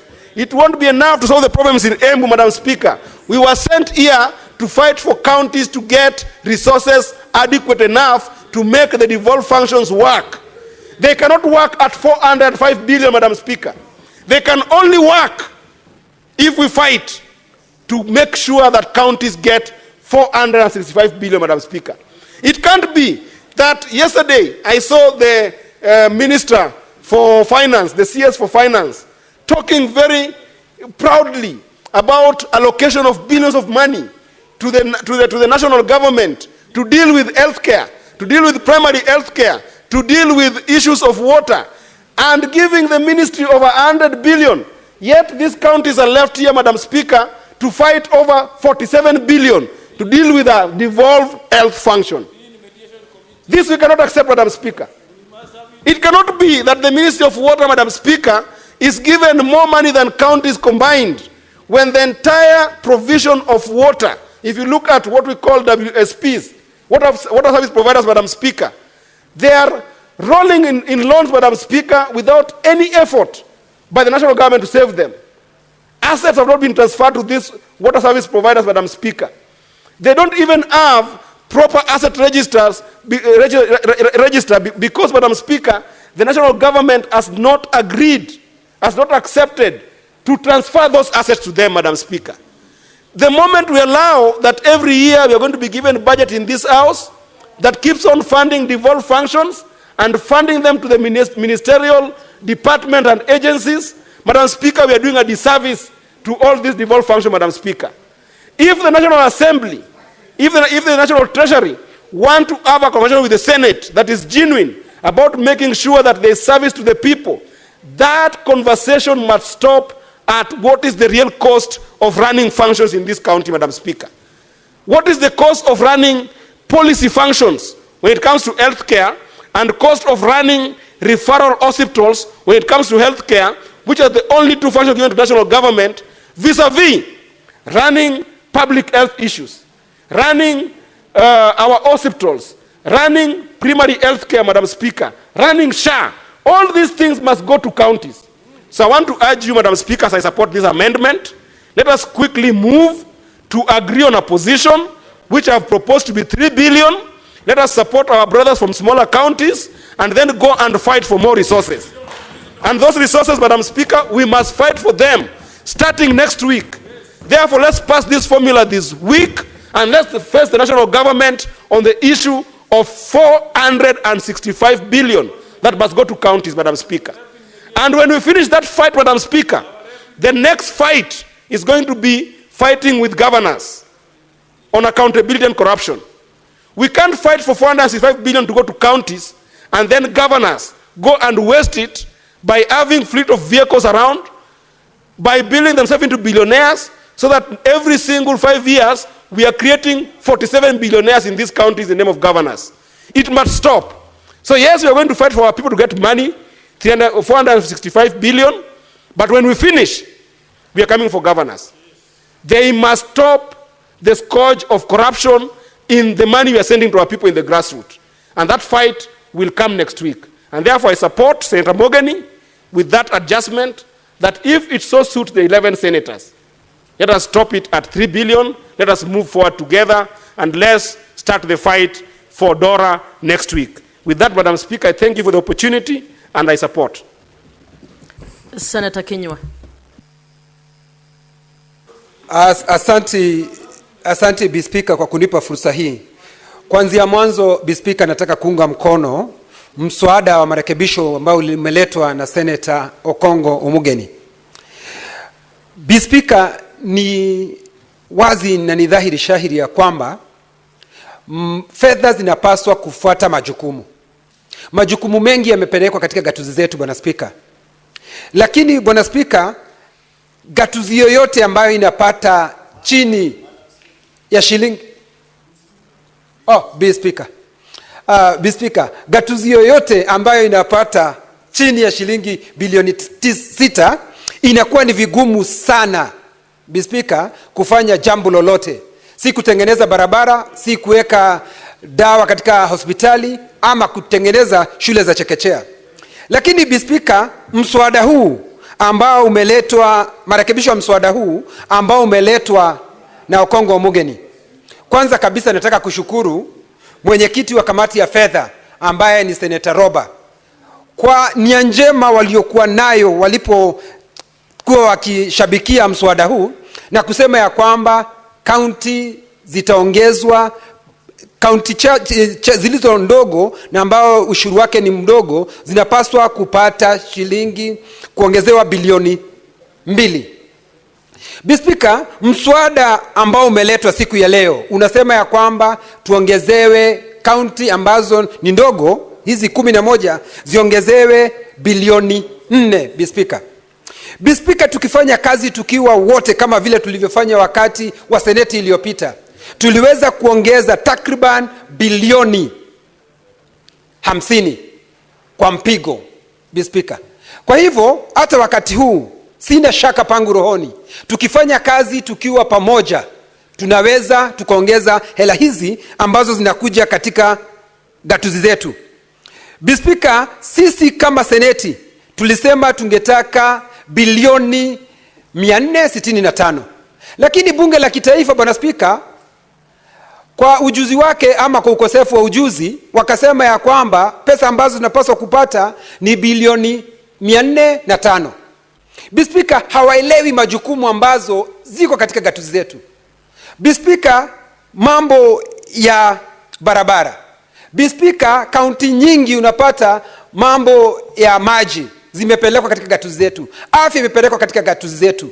Mimi nilidhania wanapaswa kukubaliana na sisi kwa sababu sisi ndio tunajua mambo ya gatuzi zaidi. Lakini Bi Speaker, hata nikiendelea kuongea hivi, nataka kukubaliana na hizi hela ambazo zimependekezwa na mswada huu wa Okongo Omugeni, fedha za kudhibitisha county. Bi Speaker, tukubaliane na vile ambavyo seneta ambaye ni wa Migori Eddie Okech, nimeangalia nikaona walikuwa na nia njema na wakasema bilioni 2, lakini bilioni 2 ni kidogo zaidi Bi Speaker, na majukumu ni mengi. Kwa hivyo nataka kukubaliana na Senator Eddie vile ambavyo yeye anasema ya kwamba angalau tuongeze kwa bilioni 1, tuseme hizi county ambazo ni county ambazo zinasemekana ni ndogo ziongezewe shilingi bilioni 3 ndio tuweze kuwa na mapatano. Bi Speaker, na tukifanya hivyo itakuwa ni jambo ambalo litasaidia gatuzi zetu kwa mambo ya ukulima, kwa mambo ya afya, kwa mambo ya barabara na masomo, hasa kwa shule za chekechea. Bi Speaker, Laikipia ikiwa na shida kwa sababu iko katika Jamhuri ya Kenya kwa ukosefu wa pesa, utapata vile vile kaunti ya Nyamira itakuwa na shida, kaunti ya Homa Bay itakuwa na shida, kaunti ya Taita Taveta itakuwa na shida, kwa sababu sisi tumeunganika na sisi ni kitu kimoja. Kwa hivyo ninapoongea hapa ni vizuri Bi Speaker, hii nia njema tutembee tukiwa pamoja na tukubaliane ndiposa tuweze kupata hizi hela. Lakini tusikomee hapa Bi Speaker kwa kusema ya kwamba baada ya sisi kupata hizi hela zikifika katika gatuzi zetu unapata ya kwamba Bi Speaker, hizi pesa zinaenda zinafujwa, unapata kuna ufisadi, unapata kaunti kama Nyamira Bi Speaker, kuna vyumba viwili vya kufanya majadiliano katika gatuzi ya Nyamira. Kuna wengine wanafanya katika sebule na kuna ile ambayo imeketi katika mahali panapofaa. Hiyo ni ufujaji wa hela Bi Speaker. Kwa hivyo itakuwa ni vigumu kwa seneta wa Nyamira Okongo Omugeni kukaa hapa na kutetea hela ziweze kuongezeka Nyamira, lakini zikifika Nyamira tayari zimefujwa, kwa sababu inawezaje kuwa na mabunge mawili katika kaunti ya Nyamira na ilhali katiba imesema vizuri ya kwamba kutakuwa na bunge moja Nyamira. Kwa hivyo haya mambo ni mpaka yaangaliwe na msihi Okongo Omugeni, kwa sababu ameleta mswada huu akiwa na nia njema ya kusaidia Nyamira, lakini hela zikifika Nyamira zinatumiwa vibaya. Kwa hivyo Okongo Omugeni, baada ya sisi kupitisha mswada huu, sisi tutalivalia njuga mambo ya ufisadi, mambo ya ufujaji wa hela ambazo ni za umma. Bi Speaker, vile vile tukisema kwamba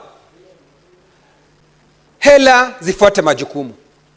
Ukiangalia kama afya, Speaker, hela nyingi zaidi ya 70% zinabaki katika serikali ya kitaifa.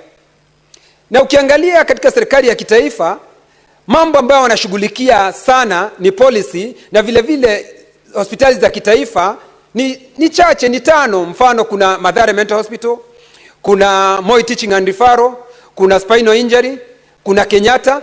Hizo tu ndio hospitali ambazo zimebaki katika serikali ya kitaifa. Kwa hivyo tukisema ya kwamba majukumu yafuatwe na hela, tunamaanisha yale majukumu tayari yamepelekwa katika gatuzi zetu. Speaker, kwa hivyo kwangu mimi, ikiwa tunaweza kukubaliana, na tukubaliane halahala ndio kaunti zetu, kwa sababu wakati huu hela haziendi katika kaunti zetu. Tukikubaliana tutaweza kupeleka hela katika gatuzi zetu, kwa sababu Mswahili anasema ngoja ngoja huumiza matumbo. Speaker, sasa tukiangalia, ningeomba kamati ambayo inaongozwa na mwenyekiti wa fedha Roba, ningependa kumsihi, lakini hela hizi ambazo tunagawana zikipita kiwango cha shilingi bilioni 415, tuweze kuongeza hela ambazo zinaenda katika hizi gatuzi ambazo zinasemekana ni ndogo, tuweze kupewa bilioni 4.6, Speaker. Kwa hivyo ninasema nini? Ninasema ya kwamba wale seneta watakaoenda katika kutuwakilisha katika ile kamati ya kuleta uwiano, tupeleke maseneta ambao wataweza kukaa ngumu, na ningeomba Seneta wa Mandera Roba, kwa sababu yeye amekuwa akishabikia hayo mambo na ana uwezo, ujuzi na amebombea, awe mmoja pale ndio aweze kuenda kuweza kupeleka ujuzi pale, na aweze kuwaambia kinaga ubaga kisa na maana ya sisi katika seneti kutaka hela nyingi, kwa sababu kaunti zote za Jamhuri ya Kenya, Speaker, zinahitaji hela, na hasa hizi kaunti ambazo ni ndogo kama Laikipia, kama Nyamira, kama Elgeyo Marakwet, kama Taita Taveta, kama Kirinyaga, kama Embu. Hizi kaunti, Speaker, zinahitaji majukumu, kwa sababu zinahitaji hela ndio ziweze kujikimu na majukumu waliopewa waweze kuyafanya, Speaker. Kwa hivyo, Speaker, siku ya leo mimi nataka kuunga mkono mswada huu. Speaker, nimeketi nikasikia kwamba ati kuna kaunti ambazo zinaokota ushuru mwingi, kwa hivyo hapati kupewa hela. Mfano Laikipia, kwa sababu sisi tunaokota ushuru mwingi, hatupaswi kupewa hela zaidi. Bwana Speaker, huwezi ukamkata mtu mkono kwa kazi aliyoifanya nzuri. Sisi tunafanya kazi nzuri ya kuweza kuokota ushuru mwingi. Kwa hivyo katika asilimia fulani inapaswa iongezwe kwa wale ambao majukumu yao kama ni kuokota ushuru, tunafanya hivyo kwa ustadi, Speaker. Lakini si kutukemea na kutukejeli kwa sababu sisi tumeweza kuokota ushuru mwingi, alafu ukifika katika seneti unapata katika seneti hii ndio inatumia nguvu zake. Kwa hivyo nakurai mwenyekiti wa kamati, mkirudi katika kamati, kuangaliwe asilimia iongezwe kwa wale ambao wanafanya kazi kwa ustadi, lakini si kuzawadi umaskini, kusema ya kwamba wale ni maskini na wamekuwa katika gatuzi hizi, ati wale asilimia yao kubwa ni umaskini, ati wapewe hela nyingi kwa sababu wale ni maskini, ilhali wamekuwa katika gatuzi kwa miaka hiyo zaidi ya 12. Kwa hivyo, Speaker, tunapaswa kuwa tuwatunze, kuwapa heko wale wanaofanya kazi ambayo wanapaswa kufanya. Speaker, nikimalizia nasema nataka kuunga mkono. Speaker, Order, Senator Halwale. Your conversation is so loud. Speaker, ni wazi tunapofanya hii kazi, hawa magavana wakiitwa katika seneti ndio waweze kuulizwa maswali, na haulizwi maswali kuhusu mashamba yao, haulizwi maswali kuhusu boma zao, wanaulizwa maswali kuhusu hela ambazo sisi wenyewe kama seneti tulijadili, tukatetea ndio waweze kuongezewa na kupelekewa katika kaunti zao. Wakiitwa wanapaswa kuja na waweze kujibu maswali, na hiyo ndio jukumu yetu kikatiba, kuuliza maswali tuweze kujibiwa, ndio tuweze kuwa sisi ndio macho ya wananchi waliotuchagua katika gatuzi zetu. Maseneta wengine wakiitwa wanaona magavana wengine wakiitwa wanaona wao ni kama miungu wa gatuzi walizotoka. Wanapaswa kuwajibika, Bi Speaker, na kujibu maswali yale ambao wameulizwa katika seneti hii. Bi Speaker, itakuwa ni kinaya kwetu sisi kuja hapa kuteta na kusema pesa inapaswa kuongeza, lakini baada ya wao kupata zile hela inakuwa sasa hawezi kuja, wakiitwa ndio waweze kuwajibika katika seneti hii. Kwa hivyo Bi Speaker, siku ya leo, kwa sababu hili ndilo jukumu kwetu kubwa sana kama seneti, kulinda na kutetea gatuzi zetu. Lakini ikiwa kazi yetu itakuwa tu ni kutetea gatuzi zetu, lakini baada ya wao kupata zile hela, basi inakuwa ni vigumu tena sana wao kuja hapa kwetu. Lakini Bi Speaker, nataka kusema ya kwamba kwa sababu nia imeonekana njema, hii nia njema ni ya kwamba na nataka kupongeza mwenyekiti na kamati yake. Wamesema ya kwamba hawataki kaunti yoyote ibaki nyuma. Sisi sote tunapaswa kutembea pamoja. Na kwa sababu ya huo upendo na hiyo nia njema, tunawapongeza. Na sasa marekebisho yaliyoletwa na Senator Ojwang Omugeni, ninaomba kamati, naomba bunge hili, naomba na wasihi, tafadhali tupigie kura hayo marekebisho, ndio hizi kaunti ambazo zinapata hela chache ziweze kupata hela ambazo zinaweza kukimu zile kaunti. Lakini nimwambie Senator wa Embu, nimwambie Senator wa Kirinyaga, nimwambie Senator wa Elgeyo Marakwet, nimwambie Senator wa Tana River, na nimwambie Senator wa Nyamira, hizi hela tunazozitetea hapa zikiongezwa, magavana ambao hizo kaunti hela zinaenda wanapaswa kuwajibika. Hizo hela hazitumiwe kiholela. Hizo hela zitumiwe kwa kazi ambayo inafaa, kazi ya kuimarisha maisha ya wananchi wa gatuzi hizo. Hizo pesa hatuwapatii ndio waweze kujitajirisha wenyewe, ama pesa yao ya mfuko ndio mtu anatembea katika ile gatuzi. Mfano Laikipia, governor wa Laikipia anatembea Rumuruti, anatembea Ormoran, anatembea Doldor, huku akipeana pesa kiholela. Hizi pesa ni za maendeleo, hizi pesa ni za kuimarisha uchumi, hizi hela ni za kuimarisha uchumi katika gatuzi ambako hizo kaunti tunazipeleka hizo pesa. Hatutakubali Ojwang Omugeni senior council, hatutakubali Eddie Oketch, kwa sababu mimi nikubaliana na vile ulivyosema, vile ambavyo nimesema bilioni 3. Lakini hizi hela zikitumiwa vibaya, tutakataa leo, tutakataa kesho, mtondogo na hata milele. Kwa hivyo nikimalizia, Bi Speaker, niseme naunga mkono marekebisho yaliyoletwa na Senator Ojwang Omugeni, na vile vile yale mambo ambayo Senator Eddie, kwa sababu yeye ni mwanakamati wa fedha, ule mwelekeo na ujuzi. Mimi sikudhania Eddie ana ule ujuzi wa hela vile alivyoelekeza hayo maneno hapa. Mimi nataka kusema ule ujuzi ambao amesema hapa, sijui kama Ojwang Omugeni alimsikia, kwa sababu amesema badala ya bilioni 4 na si 2, akasema akaja akasimama katikati. Nikaona werendi alionao.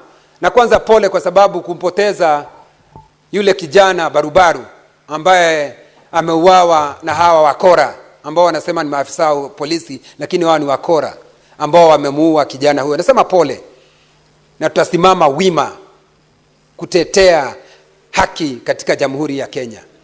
Lakini Tena nirudie kwa sababu hapa ndipo nina uchungu. Hela hizi tunazopeleka katika gatuzi zetu, Mr. Speaker, hizi hela tutazilinda kwa hali na mali, kwa uhai wetu na damu yetu.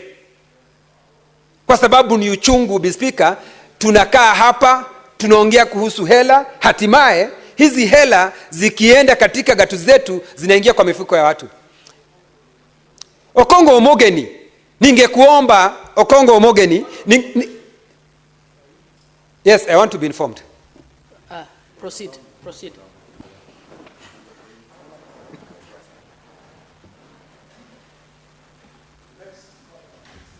Madam Speaker, the good Lord said of Laikipia has spoken very passionately and repeatedly. When somebody repeats something, it means that it is important to him. He has spoken and repeated the issue around wastage of resources in the counties. I wanted to inform him that in the committees that we sit in, the watchdog committee, I don't know whether he sits in one, we always have our partners come to those committees, and one of those partners is EACC. And the EACC should be in the forefront of fighting for mismanagement for our resources in the counties. And he should speak very strongly to the EACC, because we have never seen EACC rolling any head of governors, and we have seen Senate that does a very good job. What is the point of information? That in our that committees, he should use EACC? Yes, and, okay. And they're in our committees as partners whenever we are doing watchdog committees. Okay. Asante. Hayo ni maarifa mazuri. Nilisema tena, hayo ni maarifa mazuri ameniarifu kuhusu taasisi hii ambayo inapaswa kuchangamkia mambo ya ufisadi. Kwa sababu ufisadi, Mr. Speaker, ndio kiegezo kikubwa ambacho kinafanya mambo yasitendeke. Na kwa sababu si yuko katika kamati yoyote ambayo umetaja, na kuna hii taasisi ambayo inapaswa kushughulikia hayo mambo, na sema ya kwamba hii taasisi inapaswa, Mr. Speaker, kuwajibika kabisa, ndio Kenya iende mbele. Na Kenya itaenda mbele namna gani? Ikiwa gatuzi zetu zitasonga mbele. Mr. Speaker, nikimalizia naunga mkono na haya marekebisho. Nilitaka Okongo Omogeni nimueleze, angesema ya kwamba hizi hela zimeongezwa ziweze kusemekana ni za kazi gani, ni za kutengeneza barabara, za kutengeneza zahanati, ndio zisiende tu kiholela, zikifika katika gatuzi zikuwe hazina kazi. Ni tuziweke ziwe na sababu fulani zinaenda, ziwe ni kutengeneza mabawa ya maji, ni za kutengeneza shule za chekechea, ama ni za kutengeneza barabara. Na kiwa ni barabara kiasi gani, na barabara ni aina gani, ndio tuweze kujua. Mr. Speaker, naunga mkono na nashukuru kwa kunipa fursa hii. Senator Mwaruma. Thank you, Madam Speaker, for this opportunity to support the amendment by Senator Okongo Omogeni, Senator Nyamira, on the revenue or fourth basis of sharing revenue. Madam Speaker, I must say that we've come from very far. Previously, Madam Speaker, in the 80s, we had a one-party state, and we had resources being shared centrally. In 1965, Madam Speaker, there was the sessional paper number 1 that stated that we have gotten independence. How do we share our resources to ensure that we get development and fast, speedy economic growth? Madam Speaker, according to sessional paper number 1, resources were sent to areas with high potential, Madam Speaker, areas with rainfall and fertile soils. There were areas, Madam Speaker, that were left behind in terms of development, and these areas mainly were in the lower eastern coastal region and the northern frontier district, Madam Speaker, the northeastern region. In 2003, Madam Speaker, we saw the passage of national government CDF, where we saw some semblance of redistribution of resources through the CDF, where we had money going to constituencies, although largely, Madam Speaker, the members of National Assembly have misused that fund, and they have become like implementers, and thanks to the courts of law, which have pronounced themselves that this money really should not be used or applied by the members of the National Assembly, because then they are not implementers of projects and programs, Madam Speaker, and that is only the executive that is supposed to implement projects. Madam Speaker, the clamor for a new constitution started after the repeal of Section 2A in 1992, and in 2005, Madam Speaker, there was an attempt to change the constitution, but why that constitution did not go through was because there was no devolution, and some of us who are coming from the coastal region of Kenya, we wanted, in fact, majimbo or regionalism, but the people who are making the constitution felt that would be balkanizing our country into 8 former provinces, and so that constitution did not see the light of the day. And we saw the advent of movements like the Orange Democratic Movement, and in 2010, Madam Speaker, we gave ourselves a new constitution that saw, to a great extent, redistribution of resources, Madam Speaker, where we had money coming from the center, that is Nairobi, to the counties, Madam Speaker. Madam Speaker, I must say that the counties were too small and they are largely not viable. In 2020, Madam Speaker, some of us who felt that our counties are too small and non-viable really supported the Building Bridges initiative, which one of the suggestions was that we reduce the counties to 14. That clause did not see the light of the day, and it was removed at the initial stages of BBI.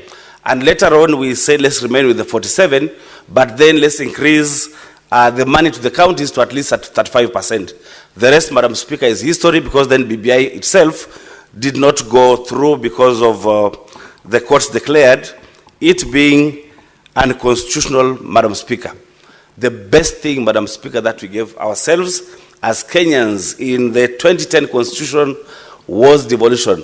Some of our counties are very small, Madam Speaker. In Taita Taveta, we have only 384 people, and the registered voters around 160,000, whereas such a number in the central, in some constituencies, central like Ruiru, Madam Speaker, they have over 200,000 voters per constituency.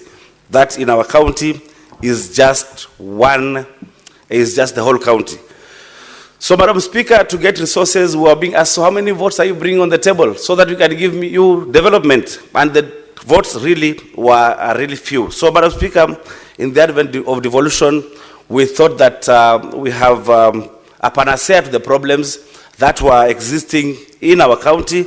But then, by and by, as we look at how devolution is working, we feel that the money that is going to the very small counties that have been identified as Taita Taveta, Isiolo, Elgeyo Marakwet, Nyamira, Lamu, Laikipia, Vihiga, Kirinyaga, and Embu, that these counties are too small and unviable, and they get less than 6 billion, Madam Speaker.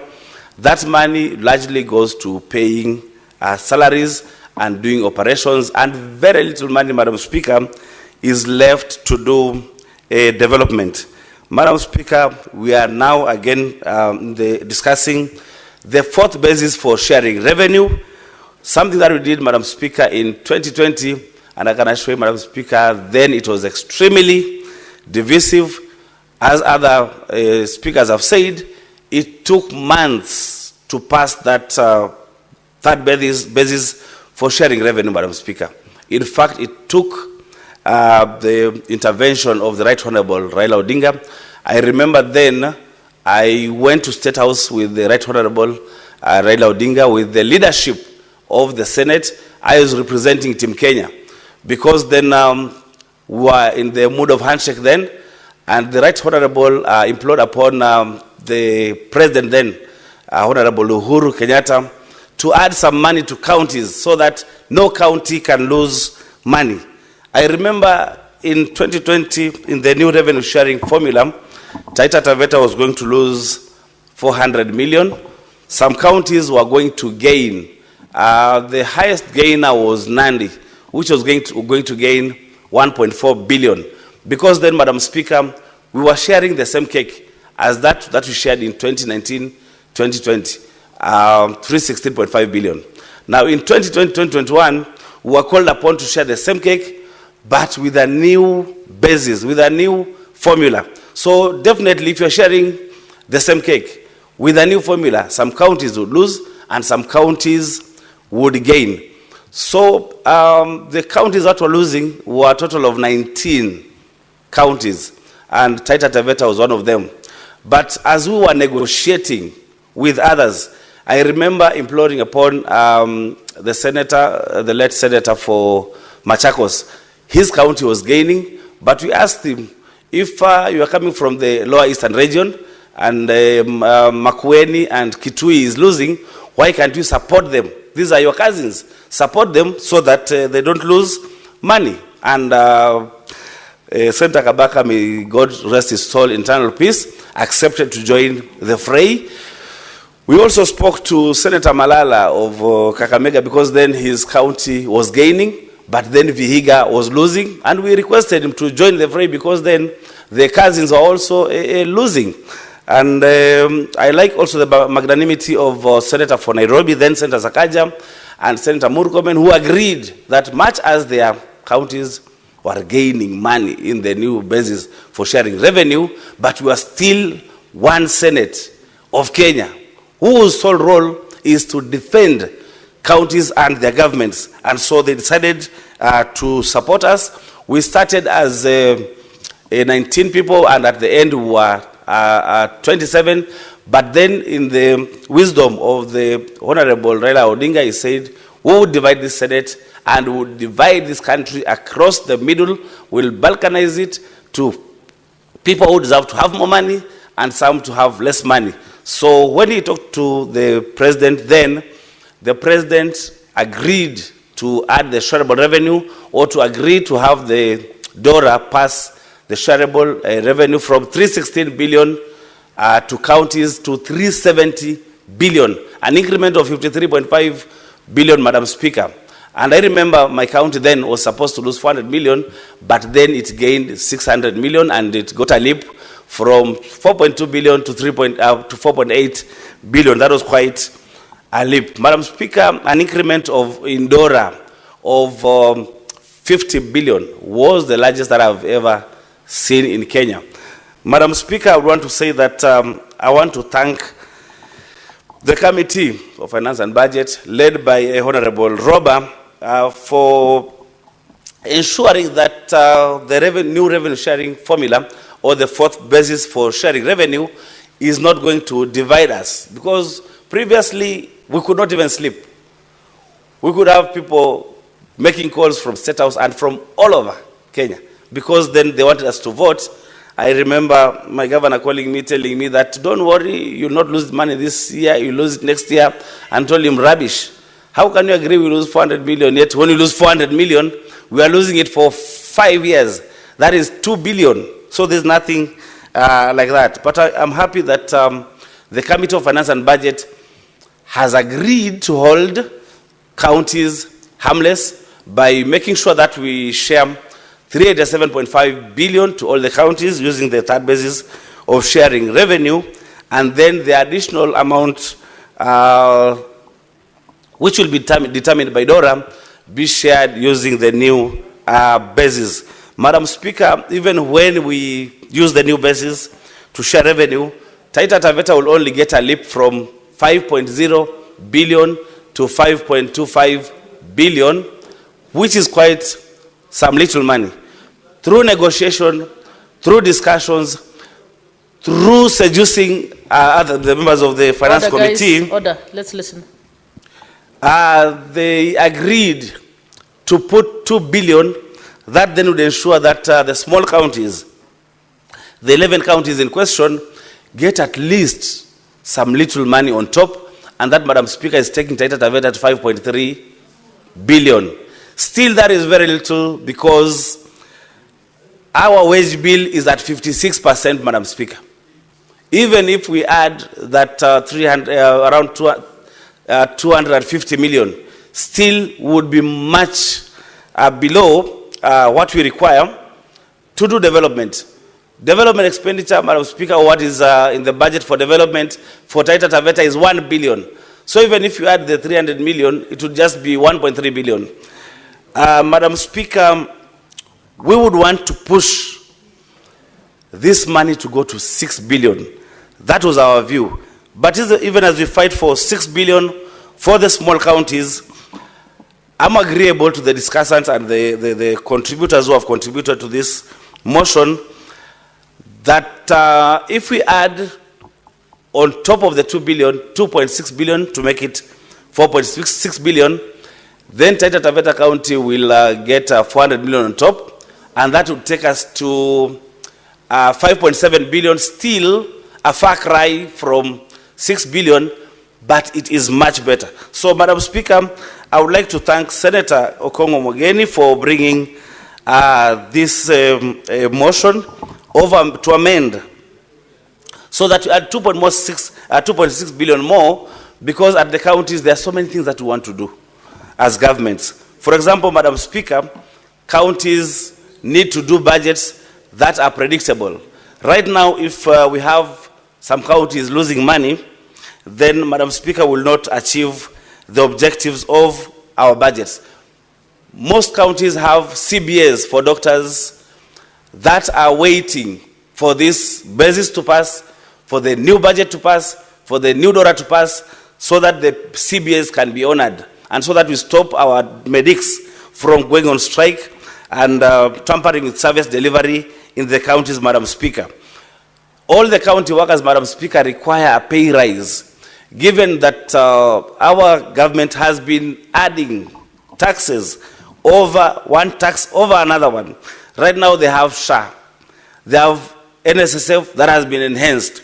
They have, Madam Speaker, the new housing levy, which, Madam Speaker, largely is being used, I would say, unconstitutionally, because there was no public participation that the housing levy would be used to fix Nairobi River. There was no public participation that the housing levy would be used to build markets. There was no public participation to the effect that the housing levy would be used to build roads, as has been said by none other than the head of state, Madam Speaker. So these people require to have enhanced salaries, so that for those, because of the taxes, because of the new taxes, have had their salaries go to below a third, which is constitutional, and they are causing their employers pecuniary embarrassment, and they are infringing on the laws of employment, Madam Speaker. They require a salary increment. They will only get a salary increment if, Madam Speaker, we get that paltry 4.6 billion for the small counties, Madam Speaker. Madam Speaker, if we get in DORA 387.7 billion, Madam Speaker, we are getting 5.066 billion. With the new basis and 4 or 5 billion, as has been passed by the National Assembly, we are getting 5.3 billion. But if we fight, Madam Speaker, to get 465 billion, then Taita Taveta County would go to 6.149 billion. So we must continue fighting, Madam Speaker, so that in DORA we pass 465 billion. That has been suggested by the Senate, Madam Speaker. I have said already that our wage bill is at 54% as Taita Taveta County, and 54% and 11% for the County Assembly. We are remaining with very slim resources to do development, Madam Speaker. Talking about OSR, which is one area that we can leverage on so that we can get some development, our OSR has been hampered by the national government refusing to disburse royalties to Taita Taveta. There's a lot of money that has been collected in terms of royalties, Madam Speaker, but has not been disbursed to our county, and so our own source revenue is still below par. Madam Speaker, we're also clamoring for a share of the Savo National Park. None other than the President had suggested or had decreed that we get 50-50 revenue sharing with KWS. But Madam Speaker, that is not forthcoming. We have followed it up through a motion in this Senate. I have followed it up through a statement in this Senate, Madam Speaker, but nobody seems to be helping us implement the executive edict by the President to ensure that we get 50-50 revenue sharing from KWS, Madam Speaker. So I would like to say that our counties are small. Corruption notwithstanding, even with the small money, we are not able to do much. And I would like to say this, that the members of National Assembly, and I don't know what's wrong with them, because the money coming or being devolved to the counties is going to people in their constituencies. Why are they so hell-bent in passing very little money to go to the counties? And after all, some of them even want to be governors. We have had many MPs who have become governors. The MP for Darakanidhi, the MP for Vihiga has been a member of parliament. Why is this problem? What is the problem? They pass very little money to go to the counties, and when they go to become governors again, they find very little money, they cannot do much. So, Madam Speaker, let us fight. Finally, let us fight to ensure that we get 465 billion as shareable revenue to our counties. And over and above, I implore fellow senators to ensure that we get the 2.6 billion, but as Senator Okech is suggesting, even if you are to give and take some little amount, would not be so averse to it. But Madam Speaker, I want to implore all the senators to support this amendment brought up by Senator Fonyamira, Senior Counsel Ojwang Mogeni, so that our counties really can get development. Madam Speaker, I would like to submit and support that amendment. Thank you. Senator Murango. Asante sana mstahiki Speaker kwa kunipa nafasi. Na kwanza ningetaka kushukuru kamati ya fedha kiongozwa na mwenyekiti ambaye ni Ali Romba, Senator Ali Romba Mandera. Kwanza kwa sababu ya kuonyesha welendi na tajriba kuongoza ile kamati. Kwa sababu ule mfumo ambao aliotuletea umefanya kuwe na amani katika mbunge hili, na sana sana hata kama kuna mageuzi kidogo itafanyiwa, amekuwa mwenyekiti ambao ameonyesha kwamba ni kiongozi na asiyejipenda. Kwa hivyo nataka nishukuru kwa hiyo. Pia mstahiki mwenyekiti, ningetaka pia na mstahiki Speaker, nadhani kabla ya kiongozi wa wengi na Senator Medho wakuja kulikuwa na amani kiasi katika bunge hili. Sasa unajua mtiririko wangu wa mawazo unapotea kwa sababu ya ngumzo inayoendelea. Hata Speaker amepotea. Okay. Asante sana mstahiki Speaker. Asante sana. Apologies. Senator Majority Leader, naomba mumsikilize mwenzenu. Asante sana mstahiki Speaker. Mstahiki Speaker, nilikuwa nimesema ya kwamba kazi iliyofanywa hapo mwanzo na mwenyekiti ya kamati ya fedha ilionyesha welendi, ilionyesha tajriba, kwa sababu ndio imekuwa chanzo ya mageuzi kidogo ambayo utafanya katika mswada huu. Na vizuri ni kwamba tulipokaa chini aliweza kutusikiliza wale tulikuwa na maoni kinzani tofauti kidogo. Na afadhali nikiwa na mawazo ya kujinyonga ukuja unisikize venye nasema kuliko kuhudhuria matanga yangu.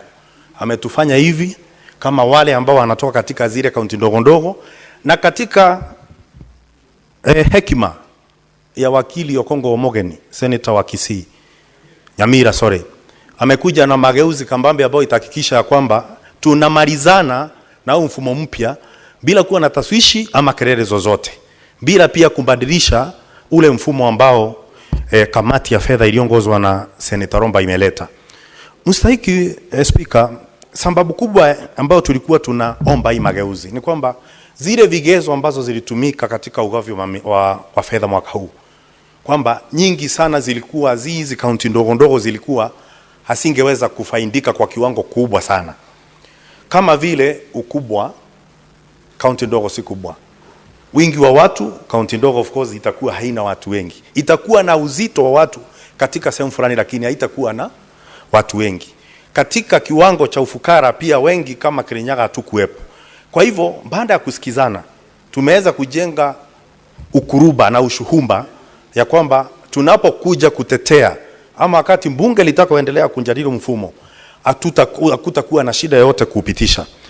Mstahiki Speaker, hata kama nasema hivyo, kuna kitu ningetaka kumwambia gavana wangu, gavana Kirinyaga Anne Waiguru, kwamba saa hii tunapopigania huu mfumo mpya ili tuweze kupeleka pesa katika gatuzi zote za Kenya, na mojawapo ni gatuzi la Kirinyaga. Saa hii sisi sana sana tukuangi na shida yote. Sisi ni tingatinga. Njuba la Sedeti linatumiwa na gavana kama tingatinga. Kazi yetu ni kubomoa mlima. Barabara inapopatikana tunawekwa juu ya roli tusiharibu barabara. Ndio ukienda sana utasikia hakuna siku ama uende katika gatuzi nyingi seneta kija pale na aseme anataka jambo fulani lifafanuliwe, unapata tunaanza kuwa maandui na gavana wetu. Ningetaka kuambia gavana, katika shamba la mpunga la Mwea, barabara toka wakati wa ukoloni na tukapata uhuru hazijawahi tengenezwa. Sasa hivi katika mfumo mpya ambao tumeujadili na kusikizana na kujenga ushumba na njuba la seneti, ni kwamba Kirinyaga itakuja ipate zaidi ya milioni 300 juu. Ningemwomba kwamba fedha hizi zikifika katika eneo lile, na ningeomba seneti tuweze kuzikuweka kwamba zile fedha zikienda zinafanya kazi gani. Kama ni Kirinyaga pesa zikiongezewa ziweze kuangalia zile barabara za shamba la mpunga la Mwea ambao wakulima wamekuwa kiogelea kuliko kutembelea, kwa sababu yote kukinyesha inakuwa ziwa na zingine zinakaa maandaki ambayo inatumika na jeshi letu la Kenya. Kwa hivyo ningemwomba hizi pesa zinapokuja zaidi ya milioni 200 gavana ziweke katika mfumo na kutengeneza miundo mbinu katika gatuzi la Kirinyaga. Tengeneza barabara za Mwea, pesa zimeongezewa. Mbeleni sababu ilikuwa ni kwamba huna pesa. Na unajua mstahiki Speaker, mtu akikwambia kwamba mimi nimeshika chura kwa mkia nikamrusha, hiyo ni uongo. Sasa hakutakuwa na sababu ya kushika chura kwa mkia. Kwamba pesa ikimfikia, barabara zijengwe, hospitali ziwekwe dawa. Na ningeuliza pia wakilishi wandi sana sana kutoka eneo la Mwea, kwa sababu kuna muhunzi na mfyatua moto. Sisi ni waunzi, tushamtengenezea. Na nyinyi mwende mfyatue moto wakati mnatengeneza bajeti. Pesa ambayo seneta kama mimi na wenzetu tumengangania zimekuja, muhakikishe kwamba zimefanya kazi vilivyo. Mstahiki Speaker, nitaendelea kidogo pia kuongea juu ya bunge la kitaifa. Kwa muda mrefu, na ndio maana tumekuwa hapa tukiongea kama njuba la seneti tupewe mamlaka kamili ya kuangalia na kutathmini bajeti ya kitaifa. Unajua tunapoenda kwa bunge la kitaifa kuomba na kusema kwamba seneti tumepitisha sheria ndora, tunataka bilioni 465. Tunapofika pale wanageuza wanasema tupatia bilioni 4.5. Na sababu kubwa utasikia wakisema ya kwamba eti kuna wizi wa fedha katika kaunti zetu, ambao ni kweli. Lakini pia katika mfumo mzima wa pesa ambao inaitwa CDF pia kuna wizi wa pesa. Lakini nyani unajua honi kundule. Lakini tunapo kamati ya maridhiano inaenda kukaa chini, lazima waende wajifunge kibwebwe na wajue ya kwamba wao wenyewe watakambiliana namna gani. Kwa sababu katika kongamano la kutafuta dawa ya malaria, Mstahiki Speaker, ukimwalika mbu hakuna suluhisho atakuja nalo. Kwa sababu yeye ndio jawabu la shida ya malaria ambayo iko hapo. Bunge la kitaifa ni kama kualika mbu katika kongamano la kutafuta dawa ya malaria. Kwa sababu ndio wamekuwa shida kubwa kwa ugatuzi wa kutunyima zile fedha zetu. Mstahiki Speaker, lakini tunafaa tujue ya kwamba nguvu ya kutengeneza mvua ikipewa muuza mwavuli hakutakesha mvua. Kwa sababu kila wakati atataka nafasi nzuri ya kuuza mwavuli. Hata nakuwa kwenye biashara. Leo hili nguvu ya kutengeneza mvua imepewa bunge la kitaifa. Na ndio maana kila siku kunanyesha machozi ya fedha kutofika katika gatuzi zetu. Na kwa hivyo hata tukiongea hapa mpaka na sisi tujifunge kibwembwe. Hizi shida tumekuwa nazo kwa muda. Miaka kama 5 imeisha bado tulikuwa tunangangana na bunge la kitaifa. Na unajua Mstahiki Speaker, ukiwa umepotea, ukiwa katika msitu, uone mti moja mara mbili ujue kwamba umepotea. Hata sisi bunge la kitaifa, bunge la seneti, tunapokaa hapa na kumbweka, wakati nadhani unafika ambao tunafaa kuuma. Kumbuka hata mbwa ambwekae bila kuuma, hakuna siku anapewa heshima. Kwa hivyo sisi tupewe heshima, lazima tukuje tupambane kuhakikisha kwamba nguvu zetu ambazo hatuna tuko nazo katika bunge la seneti. Na hivyo tu ndio tutaweza kusaidia ugatuzi. Mstahiki Speaker. Mstahiki Speaker, kuna wengi wanasema kwamba tunafaa tukae tuongee. Na hivyo tutafanya katika kamati ya maridhiano ambayo itatengenezwa na kiongozi wa wengi. Lakini ukienda kule, wakati wanaenda pale, tunasikia ngumzo ambayo inatokana kwa bunge la kitaifa, na ni ngumzo, mazungumzo ambayo hafai. Mstahiki Speaker, inafika mahali hata kama kuna heshima, hata mtoto akikunja ngumi, wakati mwingine inabidi yagongwe kama mtu mzima, kama amefikisha kiwango na amekosa heshima. Tutaenda pale tupambane katika ile kamati, tuhakikishe kwamba tumepata pesa. Sisi venye tutafanya kama seneti ni kuwajibu katika mitandao wakati tunaongea mambo ya muhimu kama hospitali na ndawa. Kwa sababu tukiwajibu huko, ukipigwa na punda teke na wewe upige punda teke, nyote ni punda. Hiyo inafaa kuwa tofauti yetu na wao, kwamba katika mitandao ya kijamii hatutajibizana na wao, lakini ile kamati ambayo tunaituma inafaa ijifunge kimbwembwe kuhakikisha kwamba sisi tumepata haki yetu. Hii seneti tulipopitisha bilioni 465, sisi tuko na akili timamu.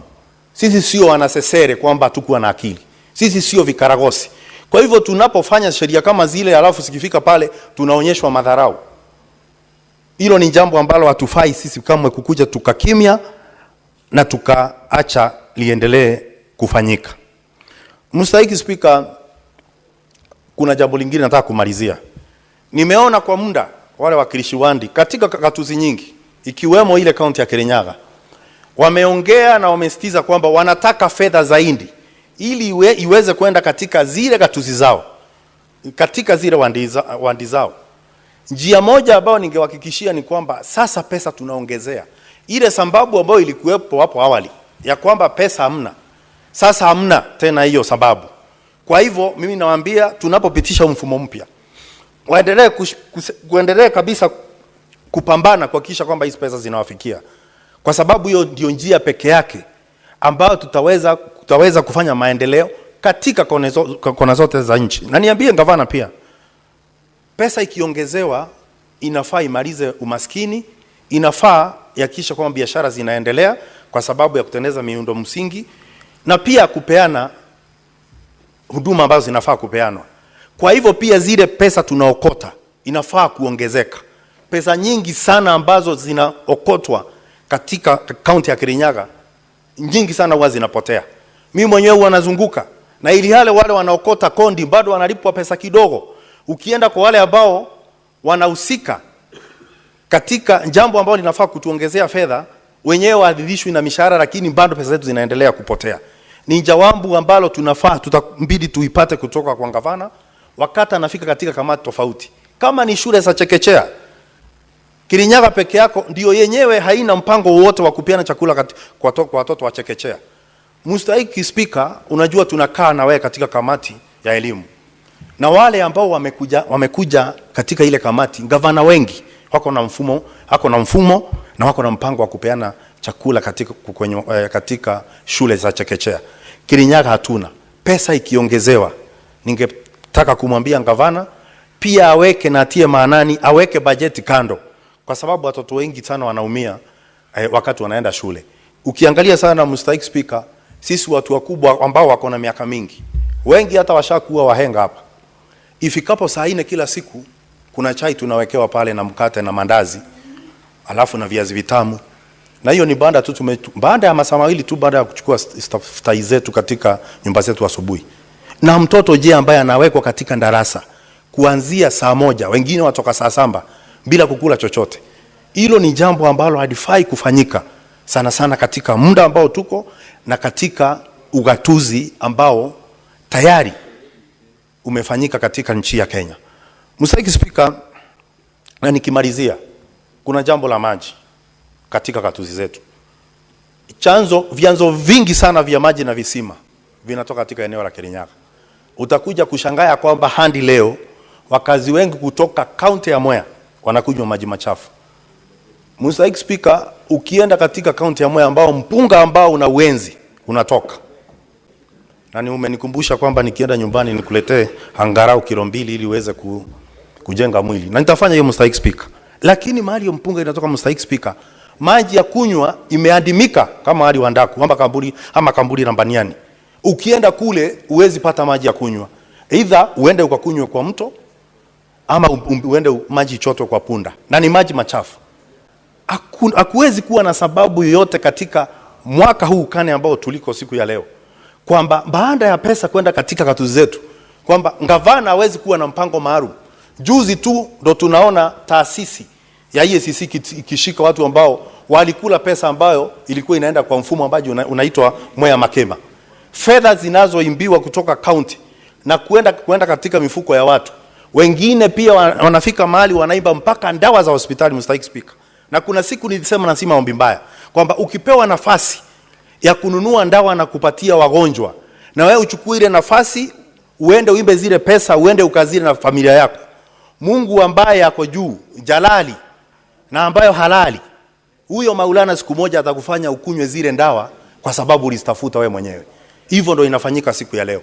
Unapata hospitali zetu hazina dawa, lakini kuna mtu ako na tumbo kubwa anakaa kama mpira. Na wakati ameajiriwa juzi, huyo mtu alikuwa amesimama ni kama ile miti ambayo mikaratusi ya Lebanon. Lakini wakati ameingia katika pale mara moja amefura kama kupe. Hata hajamaliza miaka 2 ama miaka 3. Nguo haziwatoshei. Wengine wanavaa nguo zinakaa kama marinda. Mr. Speaker, na ni wanaume. Kwa sababu ya kule kuzindisha. Maskini wanapoamuka kukimbia asubuhi kwenda kutafuta lishe, naye Mungu anafanya watoke asubuhi wakimbie kupunguza sukari na pressure na kupunguza uzito. Hiyo ndio mambo ya Mungu. Kwa hivyo pia nawaonya wale ambao wamekuwa wezi katika kaunti zetu, ambao kila siku tukiwaita wengine wanakuja. Wengine wanaongea vibaya sana ni kama fisi wakirudi. Nishaona kama gavana Isiolo juzi anatusi hata maseneta katika chumba maalum ambao wanafanya kazi zao. Wanawaona wafai. Wanaona wale ni wasumbufu. Lakini nataka kuambia kwamba mahali tumefika kama bunge la Senate tumekomaa. Na mfupa ambao umeshinda fisi kuula, mbwa hawezi kuupeleka mahali. Sisi tukikaa ngumu Mr. Speaker, tukae ngumu. Hiyo mifupa anatuletea, hiyo mfupa ambao wanafikiria sisi hatuwezi, tutaweza. Na tukifuata sheria vizuri, tuweze kufuata pesa za watu wetu. Mr. Speaker, wamama ni muhimu sana katika nchi ya Kenya na wako katika katuzi zote. Umuhimu ya afya kina mama na mahali wanaenda kujifungua ni muhimu sana. Kunafaa kuwe na marazi safi. Hata katika Biblia tukufu inasema kwamba ndoa ziheshimiwe na marazi iwe safi. Kuna sababu Mr. Speaker. Kwa sababu hata ukichukua mshipi mpya kufunga suruali ambayo imeraruka haitabadilisha mambo. Bado utakuwa unaonekana uchi wako. Uchi ambao uko katika hospitali zetu za katusi umezidi Mr. Speaker. Kwamba unapata watu wanalala kitanda moja watu 3. Nguo wanazolalia ni mbaya. Dawa hakuna. Ukienda kama hospitali kuu ya Kerugoya unaambiwa nunua dawa. Ukienda katika Kembembe mnapata dawa hamna. Na hata wale ambao wanataka kuchukuliwa picha kwa wale wameanguka na kuvunjika, unapata kwamba hiyo huduma hawezi kuipata katika hospitali zetu. Inafika watu wanaanza kuuliza ugatuzi unafanya kazi gani? Kwa hivyo ningetaka kusema ya kwamba mangavana wenyewe ndo watafanya ugatuzi uweze kuonekana kwamba unafanya kazi. Na wale ambao bunge la kitaifa kwamba wanafikiria sisi. Honorable Senators, it's now 6:30 p.m. Time to adjourn the Senate. Senator Murango, you have a balance of 2 minutes. The Senate therefore stands adjourned until tomorrow, Wednesday, 11th June 2025 at 9:30 a.m.